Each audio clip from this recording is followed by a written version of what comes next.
Quality improve ചെയ്യാനുള്ള ആദ്യത്തെ tip lights use ചെയ്യാൻ തന്നെയാണ്. ഞാൻ വിശ്വസിക്കുന്ന കോമ്പോസിഷനാണ് is a main thing key. Then second comes light. Camera ആണെങ്കിൽ ഏത് ഇമേജിങ് ഡിവൈസ് ആണെങ്കിൽ തന്നെ നമ്മൾ ഇത് രണ്ടും ആദ്യം ശരിയാക്കി തുടങ്ങിക്കഴിഞ്ഞാൽ നമുക്ക് എന്തിലും നല്ല ക്വാളിറ്റി പ്രൊഡ്യൂസ് ചെയ്യാൻ പറ്റുന്നതാണ് എൻ്റെ ഒരു എക്സ്പീരിയൻസിൽ എനിക്ക് മനസ്സിലാക്കാൻ പറ്റിയിട്ടുള്ളത്. ക്രിയേറ്റീവ് പ്രോസസ്സും അല്ലെങ്കിൽ നമ്മുടെ തോട്ട് പ്രോസസ്സും ഓണായിരിക്കണമെങ്കിൽ നമ്മൾ കാണുന്ന കൺസ്യൂം ചെയ്യുന്ന കണ്ടന്റും അതുപോലെ റിച്ച് ആയിരിക്കണം. അപ്പോൾ ഒരു കണ്ടന്റ് ക്രിയേറ്റർ ആണെന്ന് വെച്ചാൽ ട്രൂലി പറയുകയാണെങ്കിൽ ഞാൻ അല്ലാന്നേ പറയുള്ളൂ.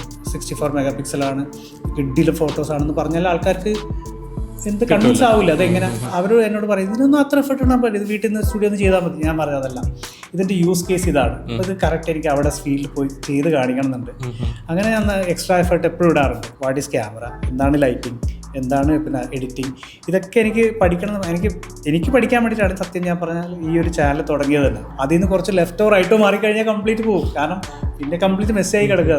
അപ്പോൾ നമ്മൾ വെക്കുന്ന ഫ്രെയിം അല്ലെങ്കിൽ നമ്മളിപ്പോൾ പ്രസൻറ്റ് ചെയ്യുന്ന രീതി കാര്യം നല്ല വൃത്തിയായിട്ട് ചെയ്യുക എന്നുള്ളതാണ്. എൻ്റെ കോൺഫിഡൻസ് മൊത്തം കളഞ്ഞ കാര്യമായിരുന്നു ഈ പറഞ്ഞ പോലെ ഹൂ യു ആർ എന്നുള്ള സംഭവം.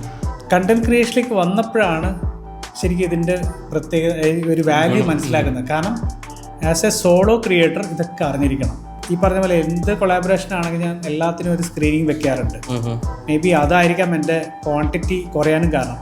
മലയാളത്തിലെ കണ്ടന്റ് ക്രിയേറ്റേഴ്സ് വെച്ച് നോക്കുമ്പോൾ ഏറ്റവും ടോപ്പ് ക്വാളിറ്റി കണ്ടന്റ് ക്രിയേഷൻ എന്ന് പറയുമ്പോൾ നമുക്ക് ഏറ്റവും ആദ്യം ഓർമ്മ വരിക ഹരീഷ് ചേട്ടനെയാണ്. ഹരീഷ് ചേട്ടാ, welcome to the show. Thank you so much. നല്ലൊരു ഇൻട്രൊഡക്ഷൻ ആയിരുന്നു. ക്വാളിറ്റി കിങ് എന്നൊക്കെ ആൾക്കാർ എപ്പോഴും കളിയാക്കി വിളിക്കുന്നത്, കളിയാക്കില്ല പിന്നെ പൊതുവേ വിളിക്കാറുണ്ട്. പക്ഷേ വളരെ സന്തോഷം, അങ്ങനെ കേൾക്കുന്നതിൽ വളരെ സന്തോഷമുണ്ട്. എൻ്റെ ചാനലിലെ ഒരു പ്രൈമറി ഉദ്ദേശം തന്നെ അത് തന്നെയായിരുന്നു, കുറച്ചുകൂടെ ക്വാളിറ്റിയിൽ കണ്ടൻറ്റ് ക്രിയേറ്റ് ചെയ്യണം എന്നുള്ളൊരു ആഗ്രഹത്തിൽ തന്നെയാണ് ഇതിലേക്ക് വന്നത്. Thank you for the intro. Harish ചേട്ടൻ്റെ കണ്ടന്റ് നോക്കും ഞാൻ ഇങ്ങനെ ആലോചിക്കും, എന്തുമാത്രം എഫേർട്ട് ഇട്ടിട്ടാണ് ഓരോ വീഡിയോയും ചെയ്യുന്നത്. എന്താണ് ലൈക്ക് വാട്ട് വാസ് യുവർ ആ ഒരു മോട്ടിവേഷൻ എന്തായിരുന്നു ഈ കണ്ടന്റ് ക്രിയേഷനിലോട്ട് വരാനായിട്ട്? നമ്മൾ കണ്ട് വളർന്നതൊക്കെ ഒരുപാട് ഇൻ്റർനാഷണൽ ചാനൽസും ഇതൊക്കെ കണ്ടിട്ടാണ്. ആ സമയത്തൊക്കെ നമുക്ക് ഓൾറെഡി എക്യുപ്മെൻറ്റ്സ് ഒക്കെ നമുക്ക് ക്യാമറാസ് ആണെങ്കിലോ റിഗ്സ് ആണെങ്കിലോ ലൈറ്റ്സ് ആണെങ്കിലോ എല്ലാം മാർക്കറ്റിൽ അവൈലബിൾ ആയിരുന്നു. ബട്ട് എന്നിട്ടും അതുപോലെ കുറച്ച് നമ്മൾ കാണുന്ന ഫോളോ ചെയ്യുന്ന കുറേ ക്രിയേറ്റേഴ്സിനെ പോലുള്ള കണ്ടന്റ് എന്തുകൊണ്ട് മലയാളത്തിൽ വരുന്നില്ല എന്ന് പലപ്പോഴും ചിന്തിച്ചിട്ടുണ്ട്. അതുപോലെ ആയില്ലെങ്കിലും അങ്ങനെ ഒന്ന് ട്രൈ ചെയ്ത് നോക്കാം എന്നുള്ള രീതിയിലാണ് സത്യം പറഞ്ഞാൽ കണ്ടന്റ് ക്രിയേഷനിലോട്ട് വന്നത്. ഓക്കെ. പിന്നെ ഡെഫിനറ്റ്ലി ടെക് എനിക്ക് ഒരുപാട് ഇഷ്ടമാണ്. ഓക്കെ. ഓൾറെഡി എൻ്റെ കയ്യിൽ ഒരുപാട് ഗാഡ്ജറ്റ്സ് ഉണ്ടായിരുന്നു. അപ്പോൾ അതൊക്കെ വെച്ചിട്ടാണ് ഞാൻ ശരിക്കും പറഞ്ഞത് തുടങ്ങിയത്. ശരിക്കും പറഞ്ഞാൽ ലേണിംഗ്, ഈ ഒരു പ്രോസസ്സ് അല്ലെങ്കിൽ ഈ ഒരു ഫിലിം മേക്കിംഗ് അല്ലെങ്കിൽ കണ്ടന്റ് ക്രിയേഷൻ എങ്ങനെ ഒന്ന് പഠിച്ചെടുക്കണം എന്ന് ഭയങ്കര ആഗ്രഹം ഉണ്ടായിരുന്നു. അങ്ങനെയാണ് ഇതിലോട്ട് മെല്ലെ തുടങ്ങിയത്. അതും തുടങ്ങിയ സമയത്ത് ഞാൻ ഈ എൻ്റെ ഫേസ് റിവീൽ ചെയ്യാതെ, കാരണം എനിക്ക് ക്യാമറയുടെ ഫ്രണ്ടിൽ വരെ ഒന്നാമത് ഭയങ്കര ചെളുപ്പമാണ്. അപ്പോൾ ഇതുപോലെ ബിഹൈൻഡ് ദ ക്യാമറ അല്ലെങ്കിൽ നമ്മുടെ പ്രൊഡക്ട്സ് മാത്രം കോൺസെൻട്രേറ്റ് ചെയ്തിട്ടാണ് കണ്ടന്റ് ഉണ്ടാക്കിയത്. പണ്ട് തൊട്ടേ നമ്മൾ നല്ല ടെക്നീഷ്യനാണ്, പക്ഷെ നല്ല ഒരു പ്രസൻറ്റ് ചെയ്യാനോ ആ ഒരു ടാലൻറ്റ് എനിക്കുണ്ടോ എന്ന് തന്നെ എനിക്ക് ഐഡൻറ്റിഫൈ ചെയ്യാൻ പറ്റിയിരുന്നില്ല. പിന്നെ നല്ല ആക്സെപ്റ്റൻസ് വന്നു തുടങ്ങി, കമൻസ് ഫീഡ്ബാക്ക് വരാൻ തുടങ്ങി. അപ്പോഴാണല്ലോ നമുക്ക് ഒരു ഇനിയും ചെയ്യണം എന്നുള്ളൊരു മോട്ടിവേഷൻ വരുന്നത്. ഹരീഷ് ചേട്ടൻ ഈ കണ്ടന്റ് ക്രിയേഷനിലോട്ട് വരുന്നതിന് മുന്നേ എന്താണ് ഇതിലോട്ട് എങ്ങനെയാണ് എത്തിപ്പെട്ടതെന്നൊന്ന് പറയാം. എന്ന് വെച്ചാൽ നമുക്ക് എല്ലാവർക്കും അറിയാം, നിങ്ങളെ വീഡിയോസ് എല്ലാം കാണുന്നത് എന്തുമാത്രം ടെക്കിനെ നിങ്ങൾ ഇഷ്ടപ്പെടുന്നത് ഞങ്ങൾക്കറിയാം. പക്ഷേ എങ്ങനെ ഇതിലോട്ട് എത്തി, like what was your journey before, അത് എല്ലാവർക്കും അറിയാൻ നല്ല താല്പര്യം ഉണ്ടായിരിക്കും. അതിനെപ്പറ്റി ഒന്ന് പറയാം. ഒരു മ്യൂസീഷ്യൻ ആണെന്നറിയാം. അതെ എൻ്റെ ബാക്ക് സ്റ്റോറി പറയുകയാണെങ്കിൽ എനിക്ക് തോന്നുന്നത് ഇത് ഒരു എപ്പിസോഡ് തീരൂല, ഡബിൾ കുറേ എപ്പിസോഡാക്കാം. അതെ. കാരണം എനിക്കൊരു എൻ്റെ ലൈഫിൽ എന്താ വെച്ചാൽ ഒരുപാട് ഫേസസ് ഉണ്ടായിട്ടുണ്ട്. ആസ് എ മ്യൂസീഷ്യൻ, നേരത്തെ പറഞ്ഞല്ലോ, ആസ് എ മ്യൂസീഷ്യനായിട്ടാണ് ഞാനൊരു ഈ ഒരു കുറച്ചും കൂടെ പബ്ലിക് അപ്പിയറൻസ് അല്ലെങ്കിൽ കുറച്ചും കൂടെ ആൾക്കാരിലേക്ക് അറിയപ്പെടാൻ തുടങ്ങിയത് ആസ് എ മ്യൂസീഷ്യനായിട്ടാണ്. അത് എന്നെ ഇപ്പോൾ ഈ ചാനൽ ഫോളോ ചെയ്യുന്നവർക്ക് എത്ര പേർക്ക് അറിയുന്നത് എനിക്ക് അറിഞ്ഞൂടാ. ബട്ട് എൻ്റെ ഒരു കരിയർ സ്റ്റാർട്ട് ചെയ്തത് ഈ പറഞ്ഞ പോലെ ആസ് എ സിംഗർ, പെർഫോമറായിട്ടാണ്. സ്കൂളിൽ പഠിക്കുമ്പോൾ തന്നെ ഞാൻ പറഞ്ഞില്ല, ഈ പറഞ്ഞ പോലെ സിംഗിങ്ങിലും എല്ലാത്തിലും ഒരു താല്പര്യം ഉണ്ടായിരുന്നു. പ്രത്യേകിച്ച് ആർട്ട്, ഏത് ഫോർമാറ്റ് ആയാലും, ഇപ്പോൾ പാട്ടാണെങ്കിലും വരയാണെങ്കിലോ അല്ലെങ്കിൽ അതുപോലത്തെ എല്ലാത്തിലും ഇൻട്രസ്റ്റ് ആയിരുന്നു. അപ്പോൾ ആ ഒരു കോളേജ് സമയത്തൊക്കെ എത്തിയപ്പോൾ സിംഗിങ്ങിൽ കുറച്ചുകൂടെ ഭയങ്കര ഇൻട്രസ്റ്റ് വന്നു. ആ സമയത്താണ് നമ്മളൊരു ബാൻഡ് തുടങ്ങിയത്. എല്ലാവർക്കും അറിയായിരിക്കാം, ചിത്ര എന്നുള്ളൊരു പ്ലേ ബാക്ക് സിംഗർ ഉണ്ട്. ബട്ട് ഒരു ബാൻഡായിട്ട് ഫോം ചെയ്യണമെന്ന് പറഞ്ഞ സമയത്ത് എനിക്കെന്തോ ലക്കിലി ആ സമയത്ത് ജോയിൻ ചെയ്യാൻ പറ്റി.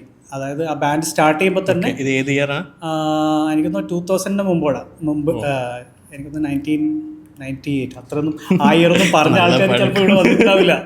അങ്ങനെ കോളേജ് ലെവലിൽ തന്നെ എനിക്ക് ആ ഒരു ബാൻഡിലേക്കുള്ള എൻട്രി കിട്ടി. സത്യം പറഞ്ഞാൽ അവിടെ തൊട്ടാണ് എൻ്റെ ലൈഫ് ട്രാൻസ്ഫോം ചെയ്യാൻ തുടങ്ങിയത്. കാരണം നമ്മൾ തുടങ്ങിയത് തന്നെ നല്ലൊരു ബാൻഡിൻ്റെ കൂടെ ആയതുകൊണ്ട് ഒരുപാട് ഓപ്പർച്യൂണിറ്റീസ് എനിക്ക് കിട്ടി. അവിടെ ലീഡ് സിംഗർ തന്നെ? ലീഡ് സിംഗറായിട്ട്. അത് ഞാൻ അവിടെ ഒരു സപ്പോർട്ടിങ് ഒരു കോറസ് ഹാർമണി സിംഗറായിട്ടാണ് വന്നത്. ബട്ട് എൻ്റെ ടാലൻറ്റ് കണ്ടുകൊണ്ടായിരിക്കാം മേ ബി അതിലൊരു മെയിൻ ഒരു സിംഗറായിട്ട് എന്നെ അവർ സെലക്ട് ചെയ്യുമായിരുന്നു. പിന്നെ അഫ്കോഴ്സ് നല്ലൊരു എക്സ്പോഷർ ഉള്ള ഒരു ആർട്ടിസ്റ്റിൻ്റെ കൂടെ ആയതുകൊണ്ട് ആ ഒരു ബെനിഫിറ്റ് എനിക്ക് കിട്ടിയിട്ടുണ്ട്. ഒരുപാട് ട്രാവൽ ചെയ്യാൻ പറ്റിയിട്ടുണ്ട്. അപ്പോൾ അതൊക്കെയാണ് ഇതിൻ്റെ എക്സ്പോഷറിൻ്റെ എൻ്റെ ഒരു തുടക്കം. അപ്പോൾ ക്യാമറ ഫേസ് ചെയ്യാൻ പാടാണെന്ന് പറഞ്ഞാൽ ഇത്ര ആൾക്കാരെ ക്രൗഡിനെ ഫേസ് ചെയ്യാൻ പ്രശ്നമില്ല. കുഴപ്പമില്ല, ഞാൻ പറഞ്ഞില്ലേ ഇപ്പം ലക്ഷക്കണക്കിന് ക്രൗഡിൻ്റെ മുകളിൽ എനിക്ക് പാട്ട് പാടാൻ പറ്റും. പക്ഷേ സംസാരിക്കാൻ പറഞ്ഞാൽ ചിലപ്പോൾ ബുദ്ധിമുട്ടാവും. എന്നെ എന്ന് വെച്ചാൽ ലിമിറ്റ് ചെയ്യുന്ന വെച്ചാൽ ഞാൻ കണ്ണൂരുകാരനാണ്. സ്റ്റിൽ ആ കണ്ണൂർ ഭാഷ ഇങ്ങനെ വരുമോ എന്നുള്ളൊരു ചമ്മലും ഉണ്ടല്ല. പക്ഷെ മിക്സായി പോയി കഴിഞ്ഞാൽ ഭയങ്കര വൃത്തികേടാണ്. ഒന്നുകിൽ നല്ല ശുദ്ധ മലയാളം പറയണം, അല്ലെങ്കിൽ കണ്ണൂർ ഭാഷ പറയണം. അതുകൊണ്ട് ഞാൻ ഇതുപോലുള്ള പരിപാടികൾ മാക്സിമം സ്കിപ്പ് ചെയ്യാറാണ് പതിവ്. പക്ഷേ ഞാൻ പറയട്ടെ, എനിക്ക് പേഴ്സണലി നിങ്ങളുടെ content of course it's top quality. പക്ഷേ ചേട്ടൻ സംസാരിക്കുക, ചിരിച്ചുകൊണ്ട് സംസാരിക്കുന്ന പ്രസൻറ്റേഷൻ രീതി ഉണ്ടല്ലോ, അതാണ് എനിക്ക് പേഴ്സണലി ഭയങ്കര ഇഷ്ടം. ആദ്യം എനിക്ക് വന്നിട്ടുള്ള ഫീഡ്ബാക്ക് എന്ന് പറയുന്നത് നിങ്ങൾ താടിയും നിങ്ങളുടെ മാനേഴ്സ് ഒന്നും മാച്ച് ആവുന്നില്ലല്ലോ. അതായത് അവരുദ്ദേശം ഇതൊക്കെ വെച്ചിട്ട് കുറച്ച് ഗൗരവമായി നമ്മളെ രാധാകൃഷ്ണൻ സാറൊക്കെ പറഞ്ഞ പോലെ ആ ഒരു ഗാംഭീര്യത്തിലും. ബട്ട് ഇപ്പം എല്ലാവരും യൂസ്ഡ് ആയി ആ ഒരു സ്റ്റൈല്. പക്ഷെ നിങ്ങൾ നോട്ടീസ് ചെയ്താൽ അറിയാം, ഞാൻ സത്യം പറഞ്ഞാൽ വീഡിയോയുടെ ഇൻട്രോവും ഔട്ട്രോവും പറയാൻ മാത്രമാണ് വീഡിയോയിൽ വരാറ്. അത് എത്ര പേര് ശ്രദ്ധിച്ചിട്ടുണ്ടെന്ന് എനിക്കറിയില്ല. പക്ഷേ ഞാൻ പറയില്ല, ഈ ഒരു ക്യാമറനെ ഫേസ് ചെയ്യാനുള്ള ഒരു ചമ്മലും കൊണ്ടാണ് ഞാൻ പലപ്പോഴും അത് മാക്സിമം ഞാൻ ലിമിറ്റ് ചെയ്യും. ഓൺ ക്യാമറ വന്ന് ടോക്കിംഗ് ഹെഡ് വീഡിയോസ് ഞാൻ പറഞ്ഞു. എനിക്ക് മറ്റതാണ് ബി റോൾസിൽ എടുത്തിട്ട് വോയിസ് ഓവർ കൊടുക്കുന്നതാണ് കുറച്ചുകൂടി കംഫർട്ടബിൾ.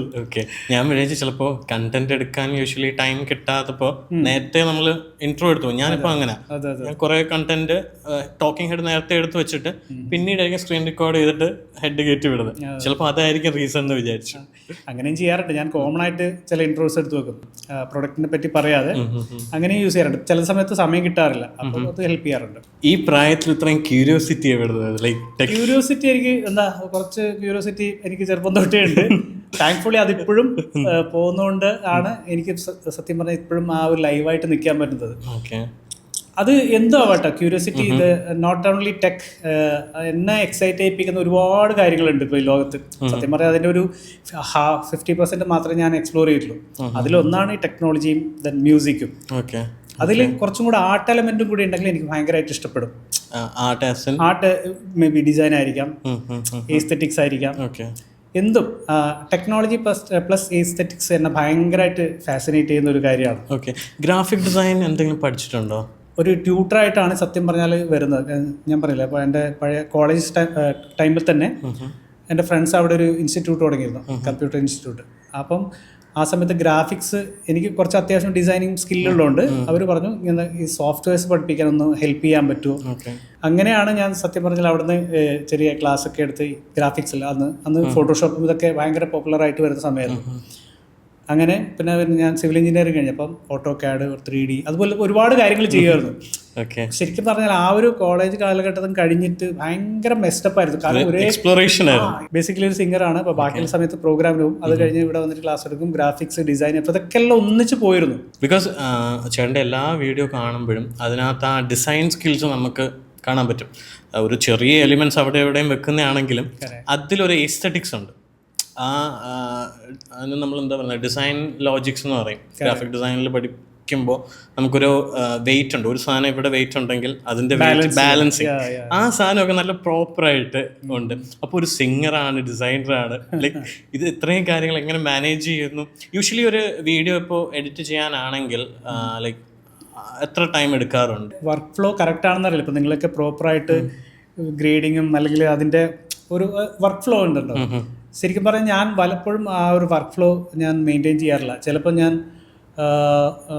കംപ്ലീറ്റ് എഡിറ്റ് ചെയ്തിട്ടായിരിക്കും പിന്നീട് വോയിസ് ഓവർ കൊടുക്കുന്നത്. ചിലപ്പോൾ ആദ്യം വോയിസ് ഓവർ ചെയ്യും.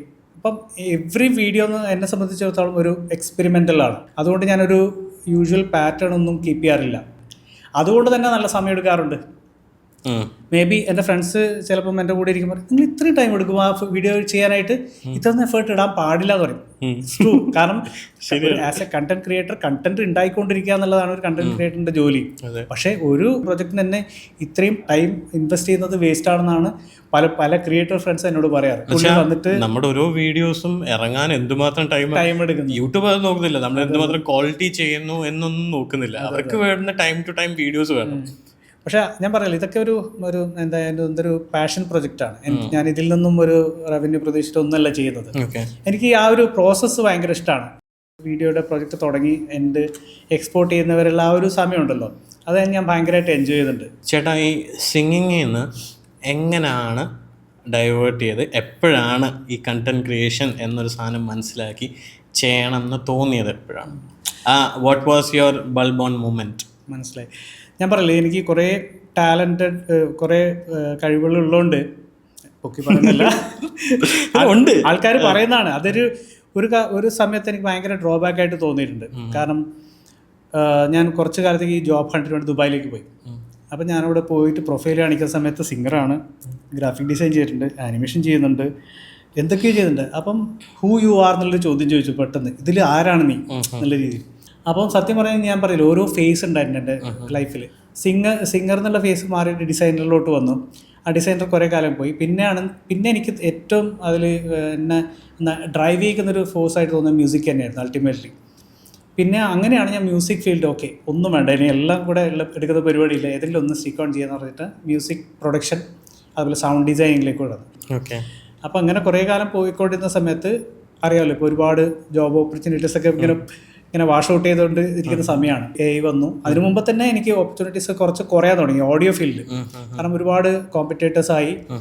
പിന്നെ റിക്വയർമെൻറ്റ്സ് ഈ പറഞ്ഞ പോലെ വലിയ പ്രൊഡക്ഷൻസൊക്കെ ചുരുങ്ങി. അതായത് മ്യൂസിക് പ്രൊഡക്ഷൻ എന്ന് പറഞ്ഞാൽ എനിക്ക് ഒരു 3-4 അസിസ്റ്റൻസ് ഉണ്ടായിരുന്നു മ്യൂസിക് പ്രൊഡ്യൂസ് ചെയ്യാനുള്ള. അപ്പോൾ അവരൊക്കെ ലേ ഓഫ് ചെയ്യേണ്ടി വന്നു. പിന്നെ ഞാൻ തനിച്ച് ചെയ്യാൻ തുടങ്ങി. അപ്പോൾ എന്ന് വെച്ചാൽ ഒരുപാട് സമയം കിട്ടി എനിക്ക് മ്യൂസിക് ചെയ്യുന്നതിൻ്റെ ഇടയിലും അല്ലെങ്കിൽ സൗണ്ട് ഡിസൈൻ ചെയ്യുന്നതിൻ്റെ ഇടയിലും ഒരുപാട് സമയം കിട്ടി. ഇപ്പോൾ ഓൾറെഡി എൻ്റെ കയ്യിൽ ഗാഡ്ജറ്റ്സും ക്യാമറാസും കാര്യങ്ങളൊക്കെ ഉണ്ട്. അങ്ങനെ ഓക്കെ ഫ്രീ ടൈമിൽ തുടങ്ങിയതാണ് ഈ ഒരു കണ്ടന്റ് ക്രിയേഷൻ. പിന്നെ ഞാൻ പറയില്ലേ, ടെക്നോളജി എനിക്ക് പണ്ട് തൊട്ട് ഭയങ്കര ഇഷ്ടമാണ്. അപ്പോൾ എൻ്റെ കയ്യിലുള്ള ഓൾറെഡി ഓഡിയോ എക്യുപ്മെൻസും കാര്യങ്ങളും ഹെഡ്ഫോൺസും കാര്യങ്ങളൊക്കെ ഉണ്ട്. അപ്പോൾ അതൊക്കെ വെച്ചിട്ടാണ് ഞാൻ ഫസ്റ്റ് റിവ്യൂ തുടങ്ങിയത്. അത് ഇതേപോലെ ഭയങ്കര ആക്സെപ്റ്റ് ചെയ്ത ആൾക്കാർ ആദ്യം തന്നെ വന്ന കമൻറ്റ് എനിക്ക് ഓർമ്മയുണ്ട്, എന്ത് ക്വാളിറ്റിയാണ്. പിന്നെയാണ് കുറച്ചും കൂടെ പ്രൊഡക്റ്റിനെ പറ്റി റിസർച്ച് ചെയ്യും, എന്ത് ഫാക്ടേഴ്സാണ് ആ പ്രൊഡക്റ്റിനെ കുറിച്ചിട്ടുള്ള എന്ത് കാര്യങ്ങളാണ് നമുക്ക് വീഡിയോയിലൂടെ പറയേണ്ടത്, ആൾക്കാർ എന്താണ് കാണാൻ ആഗ്രഹിക്കുന്നത്. ഇപ്പം പല നമ്മൾ ടോക്കിംഗ് ഹെഡ് വീഡിയോ കണ്ടു കഴിഞ്ഞാലും അവരുടെ ഒരു പെർസെപ്ഷൻ അല്ലെങ്കിൽ അവരുടെ ഒരു വ്യൂ മാത്രമാണ് പറയുന്നത്. പക്ഷെ അതല്ലാതെ ആ പ്രൊഡക്റ്റിനെ കുറിച്ച് എന്താണ് അവർ അറിയാൻ ആഗ്രഹിക്കുന്നത്, ആ പോയിന്റ് ഓഫ് വ്യൂവിൽ ചിന്തിച്ച് തുടങ്ങിയപ്പോഴാണ് എനിക്ക് കുറച്ചും കൂടെ അതിൻ്റെ ഒരു ക്രക്സ് കിട്ടിയത്. എങ്ങനെയാണ് ഒരു പ്രൊഡക്റ്റ് റിവ്യൂ ചെയ്യേണ്ടത്. ഇപ്പോൾ ചുമ്മാ ഒരു ഫോൺ എടുത്തിട്ട് കേട്ടിട്ട് ഇത് 64 മെഗാപിക്സലാണ്, കിഡിലെ ഫോട്ടോസാണെന്ന് പറഞ്ഞാൽ ആൾക്കാർക്ക് എന്ത് കൺവിൻസ് ആവില്ല. അതെങ്ങനെ അത് പ്രാക്ടിക്കലി എന്താണ് ഡിഫറൻസ്, എന്താണ് ഇതിൽ വരുന്നത്, അങ്ങനെ കാണിക്കാനുള്ള ഭയങ്കരമായിട്ട് എനിക്ക് ക്യൂരിയോസിറ്റി. അതിന് കാണിക്കാൻ വേണ്ടിയിട്ട് എങ്ങനെ എക്സ്പ്രസ് ചെയ്യാൻ പറ്റും, ആ രീതിയിലായി ചിന്ത. അത് ടോക്കിംഗ് ഹെഡ് വീഡിയോ അല്ലാതെ കുറച്ചും കൂടെ പ്രാക്ടിക്കൽ. ഇപ്പം ഞാൻ നോക്കുമ്പോൾ യൂഷ്വലി ടെക് വ്ലോഗേഴ്സ് ഒരു മൊബൈൽ കാണിക്കുമ്പോൾ അവരുടെ ചുറ്റിനുള്ള 2 പൂവും അല്ലെങ്കിൽ ഫോട്ടോ എടുത്ത് കാണിക്കുന്നിടത്ത് ഹരീഷേട്ടൻ വരുമ്പോൾ നേരെ മെറൈൻ ഡ്രൈവിൽ പോന്നു അല്ലെങ്കിൽ ഫോട്ടോ വെച്ച് പോന്നു, ഈ ക്യാമറ വെച്ച് അറഞ്ചം പുറച്ച് ഫോട്ടോ എടുത്ത് പിന്നെ അത് ഗ്രേഡ് ചെയ്ത് നല്ല ക്വാളിറ്റിയിലായിട്ട് ആ സാധനം കാണിക്കുന്നത്. ഇപ്പം ഇത്ര എഫേർട്ട് ഇടുന്നുണ്ടല്ലോ, അത് ബാക്കിയുള്ളവരെ വെച്ച് നോക്കുമ്പോൾ ആ ക്വാളിറ്റിയാണ് എനിക്ക് തോന്നുന്നു ആൾക്കാർക്ക് കുറച്ചുകൂടെ ഇഷ്ടപ്പെട്ടു തോന്നുന്നത്. അതെ. ഞാൻ അതിന് കുറച്ച് എക്സ്ട്രാ എഫേർട്ട് ഇടാറുണ്ട്. കാരണം നമുക്ക് കിട്ടുന്ന പ്രോഡക്റ്റ് അല്ലെങ്കിൽ സർവീസ് അത്രയും നല്ല ഇതാണെന്നുണ്ടെങ്കിൽ അതിനോടുള്ളൊരു ജസ്റ്റിസ് കാണിക്കണം എന്നാണ് എൻ്റെ ഒരു പേഴ്സണലി. ഇപ്പം നല്ല ബ്രാൻഡുകളൊക്കെയാണ്, ബ്രാൻഡ് വിടും. ഇപ്പം നല്ലൊരു ക്വാളിറ്റി പ്രൊഡക്റ്റ് ആണെങ്കിൽ അത് ഡിസർവ് ചെയ്യുന്ന ഒരു കാര്യമുണ്ട് നമുക്ക് കിട്ടുന്നത്. അപ്പോൾ ആ ഡിസർവ് ചെയ്യുന്ന ഇതിന് വേണ്ടിയിട്ട് ഏത് എക്സ്റ്റെൻറ്റ് വരെ എനിക്ക് പോകാൻ മടിയില്ല. സത്യം പറഞ്ഞാൽ അതിൻ്റെ കൊമേഴ്ഷ്യലോ ആസ്പെക്റ്റോ ഒന്നും ഞാൻ നോക്കാറില്ല. നൈസ്. ചേട്ടാ, ഈ കണ്ടന്റ് ക്രിയേഷനിൽ കയറിയപ്പോൾ തന്നെ ഏറ്റവും ബിഗ്ഗസ്റ്റ് ചാലഞ്ചായിട്ട് തോന്നിയ എന്താണ്? Challenge definitely video editing already അറിയായിരുന്നു. വീഡിയോ ഇല്ല ഞാൻ ഇതിന് ശേഷം പഠിച്ചതാണ്. വീഡിയോ എഡിറ്റിംഗ് അല്ല, ഇതിന്റെ ഔട്ട്കം എങ്ങനെ വേണം നമുക്കൊരു ധാരണ ഉണ്ടല്ലോ. ഇപ്പോൾ ഒരു സിനിമാറ്റോഗ്രാഫർ ആയാലും ഡയറക്ടർ ആയാലും പുള്ളിയുടെ ഒരു എന്താ ഒരു മൈൻഡിലൊരു കാര്യം ഉണ്ടാകും, എങ്ങനെയായിരിക്കണം ആ ഒരു പ്രൊഡക്റ്റിനെ പറ്റി ഷോക്കേസ് ചെയ്യേണ്ടത്, അല്ലെങ്കിൽ എന്തായിരിക്കണം കൺവേ ചെയ്യേണ്ടത്, ആ ഒരു ധാരണ മാത്രമേ ഉണ്ടാവുള്ളൂ. പിന്നെ അത് വെച്ചിട്ട് ഞാൻ തന്നെ കട്ട് ചെയ്ത് തുടങ്ങിയതാണ്. ബട്ട് സ്റ്റിൽ ഞാൻ ഇപ്പോഴും ഞാൻ പിന്നെ കുറേ പ്രാവശ്യം ബുദ്ധിമുട്ടിച്ച കാര്യത്തിന് കളറിംഗ് ആണ് എനിക്ക് ഏറ്റവും വലിയ തോൽവിയായിട്ട് എനിക്ക് തോന്നാറ്. കാരണം അതിനാണ് ഏറ്റവും ഞാൻ കൂടുതൽ സ്ട്രഗിൾ ചെയ്യുന്നത്. മേ ബി എഡിറ്റിംഗ് പോലെയല്ല, എനിക്ക് തോന്നിയിട്ടുള്ളത് കളറിങ് കുറച്ചും കൂടെ കളർ സയൻസ് പഠിച്ചാൽ മാത്രമേ കളറിങ് ചെയ്യാൻ പറ്റൂ എന്നാണ് എൻ്റെ ഒരു വിശ്വാസം. എനിക്ക് തോന്നിയിട്ടുള്ളത് കണ്ടന്റ് ക്രിയേഷനിൽ നമ്മൾ അത്ര കളർ ഗ്രേഡിങ്ങിനെ പറ്റി വറി ചെയ്യേണ്ട എന്നാണ് എനിക്ക് തോന്നുന്നത്. അപ്പോൾ ചേട്ടൻ്റെയൊക്കെ കുറച്ചുകൂടെ നാച്ചുറൽ എന്ന് വെച്ചാൽ കുറച്ചുകൂടെ ഈസ്തറ്റിക്സ് ആയിട്ടാണ് എല്ലാം അറേഞ്ച് ചെയ്തേക്കുന്നത്. എനിക്ക് ഏറ്റവും ഇഷ്ടമുള്ള കാര്യം എന്ന് പറയും, നിങ്ങളുടെ ആ ടേബിൾ എന്ത് ബ്യൂട്ടിഫുൾ ആയിട്ട് അറേഞ്ച് ചെയ്തേക്കുന്നത്. അവിടെ ഒന്നും വലിയതായിട്ട് കളർ ഗ്രേഡിങ്ങിൻ്റെ ഒരു ആവശ്യം വരുന്നില്ല, കളർ കറക്ഷൻ്റെ ആവശ്യമേ വരുന്നുള്ളൂ. പ്രോപ്പറായിട്ട് ലോഗിൽ എടുക്കുകയാണെന്നുണ്ടെങ്കിൽ നമുക്ക് ഹൈലൈറ്റ്സും ക്ലിപ്പൊന്നും ആവാതെ വൃത്തിക്ക് വെച്ചാൽ തന്നെ അത് ബെസ്റ്റാണ്. അവിടെ ഒരു ഗ്രേഡ് എന്നൊരു സാധനം ഇടേണ്ട ആവശ്യം വരുന്നില്ല. ചേട്ടൻ്റെ ടേബിൾ എപ്പോഴും കാണുമ്പോൾ ഞാനിങ്ങനെ ആലോചിക്കും, എന്നേലും പുള്ളിയെ കാണുമ്പോൾ എൻ്റെ ടേബിൾ ഇതുപോലെ ഒന്ന് ഡിസൈൻ ചെയ്ത് എന്ന് വെച്ചാൽ നമ്മളെങ്ങനെ ഒതുക്കി വെച്ചാലും നിങ്ങളുടെ പോലെ ആവത്തില്ല. എന്താണോ അതിൻ്റെ ആ എസ്തെറ്റിക്കിൻ്റെ പുറകിലൊരു രഹസ്യം എന്ന് വെച്ചാൽ നമ്മളെപ്പോഴും പിൻട്രസ്റ്റിൽ കാണുന്ന അതേ മൂഡിലൊരു സാധനം, എന്തൊക്കെയാണ് അവിടെ എലിമെൻറ്റ്സ് വേണ്ടുന്നത്, എന്താണ് ആ എസ്തെറ്റിക്സിൽ ആ എലിമെൻറ്റ്സ് അവിടെ ഉണ്ടാവുന്നത്, എന്താണ് അതിൻ്റെ പുറകിലെ ഗ്രാമർ, എന്താണ് ശരിക്കും നമുക്ക് അവിടെ ഇരുന്ന് വർക്ക് ചെയ്യാനുള്ളൊരു എൻവയറമെൻറ്റ് ഉണ്ടാക്കുക എന്നുള്ളതാണ് ഒന്നാമത്തെ ഉദ്ദേശം. നമുക്ക് അവിടെ ഇരിക്കുമ്പോൾ ഹാപ്പിനെസ് കിട്ടണം. അങ്ങനെയാണ് ഈ ഒരു എസ്തെറ്റിക്സ് പിടിച്ച് തുടങ്ങിയത്. എസ്തെറ്റിക് അല്ല, ഈ ഒരു ഒരു കൺവീനിയൻസ് ആണ് അത് ആക്ച്വലി. പിന്നെ നമ്മൾ ഡെഫിനറ്റ്ലി നമ്മുടെ മൈൻഡിൽ ആ ഒരു ഡിസൈനർ കൂടി ഇരിക്കുന്നതുകൊണ്ട് ഓക്കെ എല്ലാത്തിനും ഏത് കളർ വേണം, ഇന്ന കളർ ആ ഒരു പാലറ്റിൽ പറ്റില്ല, അങ്ങനെയൊക്കെ ചിന്തിച്ചിട്ടാണ് പലപ്പോഴും അത് നമുക്ക് ഡിസൈനർ ആയതുകൊണ്ടുള്ള ഒരു അഡ്വാൻറ്റേജ് കേട്ടോ. ഇപ്പോൾ കളറിസ്റ്റ് ആയപ്പോൾ ഇപ്പോൾ നിങ്ങൾക്കറിയാം കോംപ്ലിമെൻറ്റിങ് കളേഴ്സ് എന്നൊക്കെ പറയില്ലെങ്കിൽ, അപ്പോൾ കളേഴ്സ് ഇന്നിപ്പോൾ ഒരു ബ്ലാക്ക് ടേബിളിൻ്റെ അടുത്ത് ഒരു വൈറ്റ് വെക്കാം, എക്സ്ട്രീം കോൺട്രാസ്റ്റ് ഉള്ളത് വെക്കാം, പക്ഷെ അതിൽ ആ കളർ പാലറ്റിലോ മാച്ച് ആവാത്ത കുറേ കളേഴ്സ് ഉണ്ട്, അപ്പോൾ അതൊക്കെ അവോയ്ഡ് ചെയ്യാം. അതൊക്കെ നമ്മൾ ഈ ഡെസ്ക് ഈ നമ്മൾ ചെയ്യുന്ന കാര്യത്തിൽ മാത്രമല്ല, അതൊക്കെ നമ്മുടെ വീഡിയോയിലും നമ്മൾ ചെയ്യുന്ന കണ്ടന്റ് ക്രിയേഷനിലൊക്കെ റിഫ്ലക്റ്റ് ആവുന്നുണ്ട് മൊത്തത്തിൽ. പ്ലേസ്മെന്റ് വരെ, അതെ പ്ലേസ്മെന്റ് വരെ. ഇപ്പം ഞാൻ ഡെസ്കിൻ്റെ കാര്യം പറഞ്ഞില്ലേ, ആ ഡെസ്കിൻ്റെ അവിടെ ഞാൻ വെച്ചേക്കുന്ന ഫ്രെയിം വൃത്തിയിട്ടുന്നേ ഉള്ളൂ, അതിൽ നിന്ന് കുറച്ച് ലെഫ്റ്റോ റൈറ്റോ മാറിക്കഴിഞ്ഞാൽ കംപ്ലീറ്റ് പോകും, കാരണം പിന്നെ കംപ്ലീറ്റ് മെസ്സായി കിടക്കുക. അപ്പോൾ നമ്മൾ വെക്കുന്ന ഫ്രെയിം അല്ലെങ്കിൽ നമ്മളിപ്പോൾ പ്രസൻറ്റ് ചെയ്യുന്ന രീതി കാര്യം നല്ല വൃത്തിയായിട്ട് ചെയ്യുക എന്നുള്ളതാണ്. ഈ ബാക്ക്ഗ്രൗണ്ട് ഉണ്ടായതുകൊണ്ട് തന്നെ എന്തൊക്കെ കാര്യമാണ് ആക്ച്വലി കണ്ടന്റ് ക്രിയേഷനിൽ ബ്രോനെ ഏറ്റവും കൂടുതൽ ഹെൽപ്പ് ചെയ്തിട്ടുള്ളത്? ഞാൻ പറയല്ലോ, മ്യൂസിക് ഫീൽഡ് തുടങ്ങി, ഗ്രാഫിക് ഡിസൈനറായി, ട്യൂട്ടറായി. അപ്പം ഇതൊക്കെ നമുക്കൊരു കണ്ടന്റ് ക്രിയേഷനിലേക്ക് വരുമ്പോൾ ഭയങ്കര ഹെൽപ്പായിട്ട് തോന്നിയിട്ടുണ്ട്. കാരണം എക്സ്ട്രാ എഫേർട്ട് എടുത്തിട്ട് എനിക്ക് പഠിക്കേണ്ടി വന്നില്ല, ഇതൊക്കെ ഞാൻ ചെയ്തുകൊണ്ടിരിക്കുന്ന കാര്യമായതുകൊണ്ട്. അതുകൊണ്ടാണ് ഇതിലോട്ട് വരാനുള്ള കുറച്ചും കൂടെ കോൺഫിഡൻസ് എനിക്ക് കിട്ടി തുടങ്ങിയത്. പക്ഷേ എന്നാലും സ്റ്റിൽ ആ ക്യാമറയിൽ ഫ്രണ്ടിൽ വരുന്ന ഒരു പ്രശ്നം ഉണ്ടായിരുന്നു, പക്ഷെ അതിപ്പം മെല്ലെ മെല്ലെ മാറി മാറി വരുന്നു. ഓക്കെ ചേട്ടാ, ഞാൻ കണ്ടന്റ് ക്രിയേഷൻ ചെയ്തപ്പോൾ എനിക്ക് ഏറ്റവും കൂടുതൽ ഡൗട്ട് ഉണ്ടായിരുന്ന കാര്യം ഏത് ലാംഗ്വേജിൽ ചെയ്യണം. ഇംഗ്ലീഷിൽ ചെയ്താൽ ഒരു വൈഡർ ഓഡിയൻസ് കിട്ടും, പക്ഷെ ഞാൻ ഹിന്ദിയിലായിരുന്നു കംഫർട്ടബിൾ. പക്ഷേ പിന്നീട് ഞാൻ വിചാരിച്ചു ഓക്കെ ഹിന്ദിയിൽ ചെയ്യാം, പിന്നെ ഹിന്ദി ചെയ്തു. ദെൻ അതും വർക്കൗട്ട് ആവാതെ പിന്നെ മലയാളത്തിൽ ചെയ്തു, മലയാളത്തിൽ വർക്കൗട്ടായി. സോ അങ്ങനെ ഒരു സ്റ്റാർട്ടിങ് ട്രബിൾ ഉണ്ടായിരുന്നു.